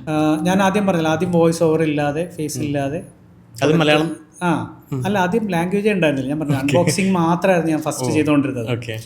എൻ്റെ ഉദ്ദേശം എന്ന് വെച്ചാൽ മലയാളത്തിൽ അതുപോലെ ഒരു ചാനൽ തുടങ്ങണം എന്ന് എനിക്കൊരു ആഗ്രഹം കൊണ്ടാണ് ആ മലയാളത്തിൽ ചെയ്യണം എന്നുള്ളത്. ഇപ്പോഴും കമൻറ്റ് വരുന്നത് ഇംഗ്ലീഷ് ചെയ്താൽ പൊളിക്കും എന്നുള്ളത്. മലയാളത്തിൽ നല്ലൊരു കണ്ടന്റ് ക്രിയേറ്റർ ആവുക എന്നുള്ളത് തന്നെയാണ് എൻ്റെ ഒരു. അങ്ങനെ ആലോചിച്ചിട്ടുണ്ടോ ഇംഗ്ലീഷിൽ ചെയ്താൽ? ഇല്ല ഇതുവരെ പിന്നെ ആലോചിച്ചിട്ടില്ല. പക്ഷേ റിക്വയർമെൻറ്റ് വരാറുണ്ട്. ഇപ്പോൾ ചില വീഡിയോസ് ഇൻ്റർനാഷണലി ചിലപ്പോൾ റീച്ച് ചെയ്യാറുണ്ട്. ചില പ്രൊഡക്ട്സ് നമ്മൾ പ്രതീക്ഷിക്കാതെ ഇൻ്റർനാഷണലി പോകും. ആ സമയത്ത് അവർ ചോദിക്കും പിന്നെ എന്താ അറ്റ്ലീസ്റ്റ് സബ് ടൈറ്റിലെങ്കിലും ഇടുമോ, എനിക്ക് ഭയങ്കര ഇൻട്രസ്റ്റിംഗ് ആയിട്ട് തോന്നി എന്നൊക്കെ പറഞ്ഞിട്ട് ചെയ്യാറുണ്ട്. പിന്നെ ചിലപ്പോൾ റിക്വയർമെൻറ്റ്സ് വരാറുണ്ട്. ഇപ്പോൾ ചില ഇൻ്റർനാഷണൽ ബ്രാൻഡ്സ് ആകുമ്പം ഇംഗ്ലീഷ്. അതെ. അപ്പോൾ അങ്ങനെ വരുന്ന സമയത്ത് മാത്രം ആ ഒരു ഓപ്ഷൻ എടുക്കും. Why long form content is not working? Interesting subject ആണെങ്കിൽ എനിക്ക് തോന്നുന്നു ഏത് ലോങ്ങർ ഫോർമാറ്റാണ് ഷോർട്ടർ ഫോർമാറ്റ് കാണും എന്നാണ് എൻ്റെ ഒരു വിശ്വാസം. ഡെഫിനറ്റ്ലി നമ്മൾ എന്തൊക്കെ പാഷനേറ്റ് ആയിട്ട് ചെയ്താലും യൂസിനാണല്ലോ ആൾക്കാർ കാണുന്നത് നമ്മൾ ഉണ്ടാക്കുന്ന കണ്ടന്റ്. നമ്മൾ ഇടുന്ന എഫേർട്ടിനുള്ള ആ ഒരു റിട്ടേൺസ് കിട്ടാതെ വരുമ്പം പലപ്പോഴും അത് ഭയങ്കരമായിട്ട് നമുക്ക് മനസ്സ് മടുപ്പിക്കും. പക്ഷേ ഇപ്പോൾ പോഡ്കാസ്റ്റ് എത്ര മണിക്കൂറാണ് ആൾക്കാർ ഇരുന്ന് കാണുന്നുണ്ട്, അതിനൊരു മാർക്കറ്റ് ഉണ്ട്. ഷോർട്ട് ഫോം ആകുമ്പോൾ പണി കുറവല്ല, ലൈക്ക് അതേപോലത്തെ അതേ അതേ ബ്രെയിൻ സ്റ്റോമിങ്ങും അല്ലെങ്കിൽ അതേ ഒരു എഫേർട്ട് എഫേർട്ട് തന്നെയാണ് ഇടണം, പക്ഷെ ആ നമ്പർ ഓഫ് ടൈം നമുക്ക് കുറച്ച് കൂടുതൽ കണ്ടന്റ് പ്രൊഡ്യൂസ് ചെയ്യാൻ പറ്റും. Correct. So according to you, quality or quantity of content? അത് ആ മന്ത്ര തെറ്റായിരിക്കാം, but definitely I believe quality ആണ് എൻ്റെ. അത് വിട്ടിട്ടുള്ള ഒരു യാതൊരു കോംപ്രമൈസും ഞാൻ ഇതുവരെ ചെയ്തിട്ടില്ല. എല്ലാവരും പറയാറുണ്ട് ക്വാളിറ്റി കുറച്ചിട്ട് ക്വാണ്ടിറ്റിയിൽ കോൺസെൻട്രേറ്റ് ചെയ്തുകൂടെ. അതാണ് ദാറ്റ്സ് ഹൗ ഇറ്റ് വർക്ക്സ്. പക്ഷേ എനിക്കത് വർക്കാവില്ല. കാരണം എനിക്ക് മിനിമം എന്താ ക്വാളിറ്റി വെച്ചിട്ട് തന്നെ എനിക്ക് വർക്ക് ചെയ്യാൻ പറ്റും. അപ്പോൾ അത് എനിക്ക് ഞാൻ പറഞ്ഞില്ലേ, എനിക്ക് അങ്ങനെ വർക്ക് ചെയ്യാനാണ് ഇഷ്ടം. ബട്ട് ഈ പറഞ്ഞ പോലെ എന്ത് കൊളാബറേഷൻ ആണെങ്കിൽ ഞാൻ എല്ലാത്തിനും ഒരു സ്ക്രീനിങ് വെക്കാറുണ്ട്. മേ ബി അതായിരിക്കാം എൻ്റെ ക്വാണ്ടിറ്റി കുറയാനും കാരണം. നിങ്ങൾ കാണുന്നതെല്ലാം പോലെ സ്ക്രീൻ ചെയ്ത് വന്നതാണ്. ആദ്യം ആ ഒരു പ്രൊഡക്റ്റ് എന്നെ കൺവിൻസ് ചെയ്യണം, എന്നാൽ മാത്രമേ ഞാൻ ആ പ്രൊഡക്റ്റ് ഇനിയിപ്പോൾ എത്ര നല്ല ബ്രാൻഡാണെങ്കിലോ ആ പ്രൊഡക്റ്റ് ഫസ്റ്റ് എന്നെ കൺവിൻസ് ചെയ്തിട്ടില്ലെങ്കിൽ പിന്നെ എനിക്ക് എങ്ങനെ ഓഡിയൻസിനെ കൺവിൻസ് ചെയ്യാൻ പറ്റും? അപ്പോൾ അതെപ്പോഴും മേക്ക് ഷുവർ ചെയ്യാറുണ്ട്. അതുകൊണ്ട് തന്നെ കുറേ ടൈം എടുക്കാറ്. കാരണം ഒരു പ്രൊഡക്റ്റ് വന്നിട്ട് ഷൂട്ടിങ്ങും പ്രൊഡക്റ്റ് സാമ്പിൾസും അല്ലെങ്കിൽ റിവ്യൂ ചെയ്യുന്നതായിരിക്കും, ആ പറയുന്ന ക്വാളിറ്റി മീറ്റ് ചെയ്തില്ല ആ ഒരു പ്രൊഡക്റ്റ്. അങ്ങനെ പലപ്പോഴും പകുതിക്ക് വെച്ചിട്ട് മുടങ്ങിപ്പോയ കുറേ റിവ്യൂസും ഇതുപോലത്തെ പ്രോജക്ട്സ് ഒക്കെ ഉണ്ടായിട്ടുണ്ട്. അവസാനം ഞാൻ തിരിച്ചു പറയും എനിക്ക് ചെയ്യാൻ പറ്റില്ല, ഇന്ന പ്രശ്നങ്ങളുണ്ട്. അതങ്ങനെ കാണിച്ചാൽ നിങ്ങൾക്ക് തന്നെ കമ്പനിക്ക് തന്നെ അല്ലെങ്കിൽ നിങ്ങളുടെ ഒരു പ്രൊഡക്റ്റിന് തന്നെയാണ് അതിൻ്റെ ദോഷം. അതുകൊണ്ട് ചെയ്യാൻ താല്പര്യമില്ല. അത് പല പ്രൊഡക്റ്റ് ഞാൻ തിരിച്ചയച്ചിട്ടുണ്ട്. കമ്മിങ് ടു കൊളാബറേഷൻ, ലൈക്ക് ആദ്യമൊക്കെ സ്വന്തം പ്രൊഡക്റ്റ് ആണെന്ന് പറഞ്ഞു. How do you end up getting collaborations? എൻ്റെ വീഡിയോ കണ്ടിട്ടുള്ളവർക്കറിയാം, ഇപ്പം ഞാനൊരു പ്രൊഡക്റ്റായിട്ട് വരുമ്പം അവർക്ക് എന്നോടുള്ളൊരു വിശ്വാസമുണ്ട്. നല്ല പ്രൊഡക്ട്സ് മാത്രമേ കൊണ്ടുവരൂ എന്നുള്ളൊരു വിശ്വാസമുണ്ട്.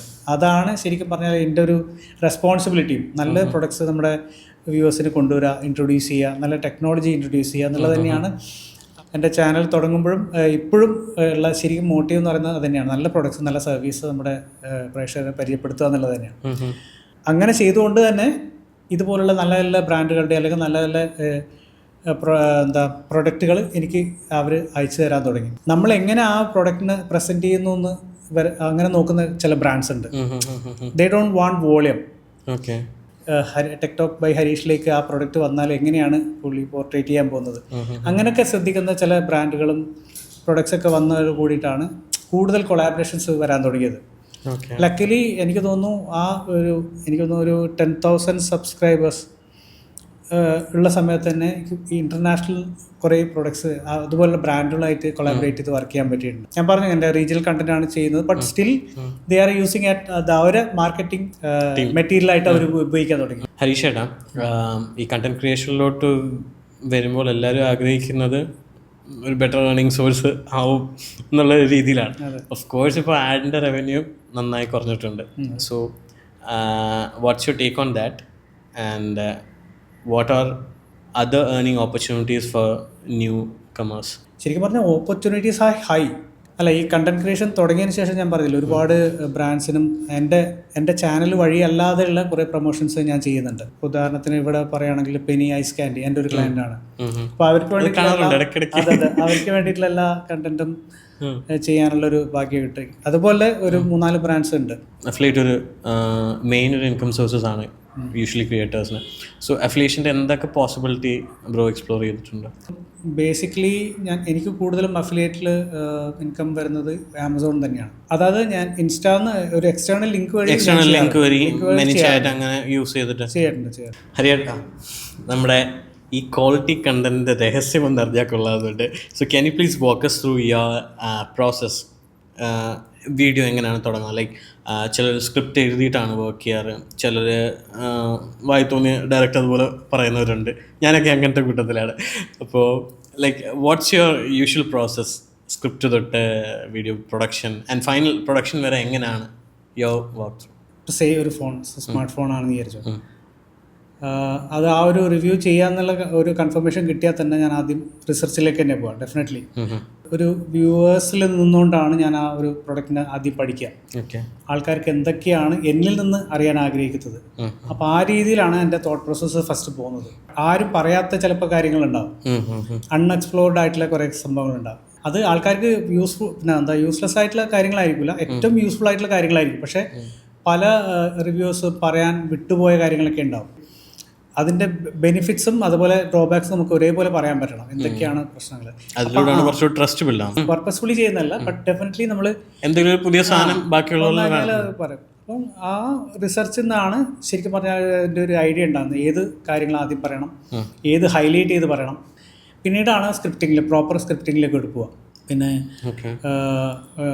കോൺസ് എങ്ങനെ പറയണം. ചില പ്രൊഡക്ട്സ് അല്ലെങ്കിൽ ചില റിവ്യൂവിന് അയക്കുന്ന സമയത്ത് അവർ പറയും അങ്ങനെ തേച്ചൊട്ടിക്കാൻ പാടില്ല, കുറച്ചൊന്നും മയത്തിലൊക്കെ പറയണമെന്ന് പറയും.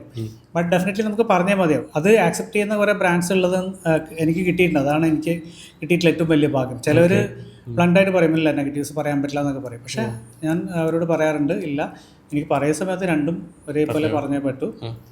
പക്ഷെ നമുക്ക് ഈ പറഞ്ഞ പോലെ ഒരു എത്തിക്കലി അവർക്ക് ഹേർട്ട് ആവാത്ത രീതിയിൽ പറയാം, ഇമ്പ്രൂവ് ചെയ്യായിരുന്നു എന്നൊക്കെ രീതിയിൽ നമുക്ക് അതിനെ മാറ്റിയെടുക്കാൻ പറ്റും. നമ്മൾ റിവ്യൂ പറയുന്ന സമയത്ത് കൊള്ളില്ല എന്ന് പറയുന്നതിനേക്കാളും ഇതിങ്ങനെ ഈ ഒരു ഫീച്ചർ കുറച്ചും കൂടെ ഇമ്പ്രൂവ് ചെയ്യാറ് മേ ബി നെക്സ്റ്റ് ഫെബ്രുവരി അപ്ഡേറ്റിൽ വരുമായിരിക്കാം എന്നൊക്കെ പറഞ്ഞിട്ട് ഞാൻ എന്താ ചെയ്യാറുണ്ട്. അപ്പം ഈ സ്ക്രിപ്റ്റിംഗ് കഴിഞ്ഞാൽ ഡെഫിനറ്റ്ലി നമ്മളൊരു സ്റ്റോറി ബോർഡ് എന്നൊന്നും പറയാൻ പറ്റില്ല, ബട്ട് ഈ പറഞ്ഞ പോലെ ഞാൻ പറഞ്ഞില്ല, കുറച്ചും കൂടെ എസ്തെറ്റിക്കലി അത് പ്രൊഡക്റ്റ് എങ്ങനെ പ്ലേസ് ചെയ്യണം, ഏത് എവിടെ വെച്ച് ഷൂട്ട് ചെയ്യണം, ഷോർട്ട് ഡിവിഷനൊക്കെ ആദ്യം തന്നെ ചെയ്യാറുണ്ട്. ലൊക്കേഷൻസ്, ഇപ്പോൾ ക്യാമറസ് ആണെങ്കിൽ ഡെഫിനറ്റ്ലി നമുക്ക് ഒരു ക്യാമറ ഒരു സ്റ്റുഡിയോയിലിരുന്ന് പറഞ്ഞാലും ശരിയാവില്ല, അതിലെടുത്തിട്ട് ഫോട്ടോസ് കാണിച്ചാൽ മാത്രമേ ആൾക്കാർക്ക് കൺവിൻസിങ് ആയിട്ട് തോന്നുള്ളൂ. കാരണം അതിൻ്റെ ഔട്ട്പുട്ട് അവർക്ക് ശരിക്കും അറിയണം. നമുക്ക് ഏത് പ്രൊഡക്റ്റ് ആണെങ്കിലും, ഇപ്പോൾ ക്യാമറ ആണെങ്കിലും സ്മാർട്ട് ഫോൺ ആണെങ്കിലും, അതിൽ നിന്ന് കിട്ടുന്നത് എന്താണെന്നുള്ളത് ഓഡിയൻസിന് അത് ക്ലിയർ ആവണമെന്നുള്ളത് ഭയങ്കര എനിക്കൊരു വാശി പോലെയാണ്. അതുകൊണ്ടാണ് ഞാൻ പലപ്പോഴും ഈ ടോക്കിംഗ് കണ്ട് ഒഴിവാക്കിയിട്ട് കുറച്ചും കൂടെ കോൺക്രീറ്റ് ആയിട്ടുള്ള അല്ലെങ്കിൽ കൺസോൾട്ടേറ്റ് ആയിട്ടുള്ള സാധനങ്ങൾ മാത്രം വിത്തിൻ ദ ടൈം പീരീഡ് നമുക്ക് പറയാൻ പറ്റുന്നത്. ഒരുപാട് ഇങ്ങനെ വാരി വലിച്ച് പറയാതെ അതിൻ്റെ എന്താണ് മർമ്മപ്രധാനമായിട്ടുള്ള കാര്യങ്ങളൊക്കെ സ്ക്രൂട്ടനൈസ് ചെയ്ത് നല്ല രീതിയിൽ പ്രസൻറ്റ് ചെയ്യുക എന്നുള്ളതാണ്. പിന്നെ ഈ ഷോർട്ട് ഡിവിഷൻ കഴിഞ്ഞാൽ go directly to the shoot. Mostly എൻ്റെ സ്റ്റുഡിയോയിൽ വെച്ച് ചെയ്യാൻ പറ്റുന്ന കാര്യങ്ങളൊക്കെ ആദ്യം ചെയ്യും. അൺബോക്സിങ്, എനിക്ക് അൺബോക്സിങ്ങിനോട് പണ്ടേ ഒരു ഫാസിനേഷൻ ഉണ്ട്. കാരണം നമ്മൾക്ക് എന്ത് പ്രൊഡക്ട്സ് കിട്ടിയാലും ആദ്യം അൺബോക്സ് ചെയ്ത് കിട്ടും, ആ ഒരു സത്യം. ഞാൻ ആദ്യം കണ്ടു തുടങ്ങിയ വീഡിയോസും ഒരുപാട് നല്ല ഇതുപോലെ അതെ ഈ അൺബോക്സിങ് ഞാൻ ഇത്രയും കാലമായിട്ട് ഒഴിവാക്കുന്ന ഒരു കാര്യമാണ്. അൺബോക്സിങ്ങിന്റെ സമയത്ത് തന്നെ ചിലത് നല്ല അൺബോക്സിങ് എക്സ്പീരിയൻസ് കിട്ടുന്ന ചില പ്രോഡക്ട്സ് ഉണ്ടാവാം, അത്രയും നന്നായിട്ട് ട്രീറ്റ് ചെയ്ത് എസ്തെറ്റിക്കലി പാക്ക് ചെയ്ത് വരുന്ന അതുണ്ടാവും. അത് ഡിസർവ് ചെയ്യുന്ന രീതിയിൽ തന്നെ നമുക്ക് അത് കാണിക്കണം. അപ്പോൾ അങ്ങനെ കാണിച്ചു തുടങ്ങി. പിന്നെ ആ അൺബോക്സിങ്ങിൽ തന്നെ നമുക്ക് ഒരുപാട് കാര്യങ്ങൾ പറയാൻ പറ്റും, ചില എക്സ്പ്ലനേഷൻസ് കൊടുക്കാൻ പറ്റും. ഞാൻ പറയില്ല, കൂടുതലും ഞാൻ ബി റോൾസിലാണ് വർക്ക് ചെയ്യാറ്. പ്രയറായിട്ട് ഓഡിയോ പ്രീ റെക്കോർഡ് ചെയ്തിട്ടാണോ ബി റോൾസ് പ്ലേസ് ചെയ്യാറ്, അതോ ബി റോൾ പ്ലേസ് ചെയ്ത് പിന്നെ അതിനനുസരിച്ച് പറയാറുണ്ട്? രണ്ടും ചെയ്യാറുണ്ട്. ഞാൻ ബി റോൾസ് എടുത്ത് വെച്ചിട്ട് എഡിറ്റ് ചെയ്തതിൻ്റെ കൂടെ തന്നെ വോയിസ് ഓവർ ചെയ്യാറുണ്ട്. ചിലത് വോയിസ് ഓവർ കംപ്ലീറ്റ് ചെയ്തിട്ട് ചെയ്യാറുണ്ട്. ഞാൻ പറയാം, ഡിപ്പെൻസ്, നമ്മൾക്ക് ആ പ്രോഡക്റ്റ് ഡിമാൻഡ് ചെയ്യുന്ന അങ്ങനെ ഒരു ഫിക്സ്ഡ് ആയിട്ടുള്ള ഒരു വർക്ക് ഫ്ലോ ഫോളോ ചെയ്യുന്ന ആളല്ല ഞാൻ. എല്ലാം എക്സ്പെരിമെന്റലാണ്. ഡെഫിനറ്റ്ലി ഇത് ഞാൻ പറയാൻ വിട്ടുപോയ കാര്യം എന്ന് വെച്ചാൽ, ഈ എഡിറ്റിംഗ് തുടങ്ങുന്നതിന് മുമ്പേ എനിക്ക് മ്യൂസിക് ട്രാക്ക് റെഡി ആയിരിക്കണം. അതിന് ബെഡായിട്ട് പോകാൻ ഞാൻ എൻ്റെ വീഡിയോസിൽ എല്ലാത്തിനും ഒരു മ്യൂസിക് ബെഡ് ഉണ്ടാവും. ഞാൻ ഇതുവരെ ഒരു റോ വോയിസ് ഓവറിൽ മാത്രം ഒരു വീഡിയോ ചെയ്തിട്ടില്ല. എനിക്ക് എപ്പോഴും ഒരു ബെഡിൽ ഒരു മ്യൂസിക്, ഒരു മൂഡ് ക്രിയേറ്റ് ചെയ്യാനോ, മേ ബി ചിലവർക്ക് ഇപ്പം ചിലർ മെഡിറ്റേഷൻ മ്യൂസിക്സ് ഒക്കെ ഇൻസേർട്ട് ചെയ്യുന്ന ആൾക്കാരുണ്ട്. That works. കാരണം നമുക്ക് ആ വീഡിയോയിലേക്കുള്ള കംപ്ലീറ്റ് അറ്റൻഷൻ കിട്ടാൻ വേണ്ടിയിട്ടുള്ള ഒരു പൊടിക്കയും കൂടിയാണത് ആക്ച്വലി. ചിലപ്പോൾ നമ്മുടെ വോയിസ് ഇഷ്ടപ്പെടാത്തവരുണ്ടാവാം. അപ്പം ഇത് ദാറ്റ് സൗണ്ട് അല്ലെങ്കിൽ ആ ഒരു sound scape makes dum relax, കുറച്ചും കൂടെ പിടിച്ചിരുത്താനുള്ള ഒരു സംഭവം കൂടിയാണ്. ചില സമയത്ത് നമുക്ക് മ്യൂസിക് ലൗഡായിട്ട് പ്ലേസ് ചെയ്യേണ്ടി വരും, ലൈക്ക് ഒരു പ്രൊഡക്റ്റിൻ്റെ അത് കാണിക്കുന്ന സമയത്ത്. പക്ഷെ അതൊക്കെ നമ്മൾ ഈ മൊത്തത്തിൽ വിഷ്വൽ അല്ലെങ്കിൽ നമ്മൾ വീഡിയോയിൽ കാണുമ്പോൾ ഉള്ള ഒരു എൻഹാൻസ്മെൻ്റ് ആണ്. കാണുമ്പോൾ ആൾക്കാർക്ക് യൂഷ്വലി സൗണ്ട് ഡിസൈൻ ചെയ്യാൻ എത്ര ടൈം എടുക്കും ഒരു വീഡിയോക്ക്? ഫൈനൽ എഡിറ്റ് കഴിഞ്ഞിട്ടായിരിക്കാം ഈ കംപ്ലീറ്റ് ബാലൻസ് ചെയ്യുന്നതും മറ്റേതൊക്കെ സൗണ്ട് എഫക്ട്സും അതൊക്കെ ആഡ് ചെയ്യുന്നത്. അത് ലാസ്റ്റ് ഫൈനൽ ഇതിലാണ് വരിക. സോ ചുരുക്കം പറഞ്ഞു കഴിഞ്ഞാൽ ഒരു ആഡ് ഉണ്ടാക്കുന്ന അത്രയും പണി പുള്ളി എടുക്കുന്നുണ്ട് ഒരു വീഡിയോ. അപ്പോൾ ചെറിയ പണിയല്ല. ഞാൻ പറഞ്ഞില്ല, ഇതൊരു ലേണിംഗ് പ്രോസസ്സും കൂടിയാണ്. ഞാൻ ഇപ്പോഴും പഠിച്ചുകൊണ്ടിരിക്കുകയാണ്. ഈ സ്റ്റോറി ബോർഡൊക്കെ ചെയ്യുമെന്ന് പറഞ്ഞാൽ ഞാൻ അതൊക്കെ ഇച്ചിരി യൂട്യൂബ് വീഡിയോക്ക് ഇച്ചിരി കൂടുതലല്ലേ. I like that process. കൊള്ളാം. അതുകൊണ്ടൊക്കെ തന്നെയാണ് കേട്ടോ ഈ ഒരു ക്വാളിറ്റി മെയിൻറ്റെയിൻ ചെയ്യാൻ പറ്റുന്നത്. ബ്രോ യൂസ് ചെയ്യുന്ന ഗിയേഴ്സിൽ ഏറ്റവും ലൈക്ക് ഒരു ഗോ ടു ടൂൾസ് ഏതൊക്കെയാണ്? ഇപ്പോൾ ടെക്ടോക്ക് ഹരീഷ് വീട്ടിൽ നിന്ന് ഇറങ്ങിക്കഴിഞ്ഞാൽ ഡെഫിനറ്റ് ആയിട്ടും കയ്യിൽ ഒരു കണ്ടന്റ് ക്രിയേഷൻ ചെയ്യുവാണെങ്കിൽ വേണ്ടുന്ന കുറച്ച് ടൂൾസ് ഏതൊക്കെയാണ്? അല്ല, എല്ലാവർക്കും അറിയുന്ന ബേസിക് ടൂൾസ് തന്നെയാണ് camera, tripod. What are those product specific ആയിട്ട് ഏത് ക്യാമറ, ഏത്? ഞാൻ ഉപയോഗിക്കുന്നത് സോണിയുടെ A7 III എന്നുള്ള മോഡലാണ്. ഓക്കെ, ഇച്ചിരി ഔട്ട്ഡേറ്റഡ് ആണെന്ന് അറിയാം, ബട്ട് ഞാനിപ്പം റീസെൻ്റ്ലി അപ്ഡേറ്റ് ചെയ്യാൻ പോവാണ്. അത് സർപ്രൈസ് ആയിട്ട് വെക്കുക ഏത് ക്യാമറയാന്നുള്ളത്. പിന്നെ ഞാൻ ഉപയോഗിക്കുന്ന ട്രൈപോഡ് എന്ന് പറയുന്നത് പിക് ഡിസൈൻ എന്നുള്ള ബ്രാൻഡിൻ്റെ tripod, travel tripod. Very easy to handle, നമുക്ക് ബാക്ക് പാക്കിലൊക്കെ ഇട്ട് കൊണ്ടുപോയി നടക്കാം. ഇതാണ് രണ്ടും ബേസിക് ആയിട്ടുള്ള കാര്യങ്ങൾ.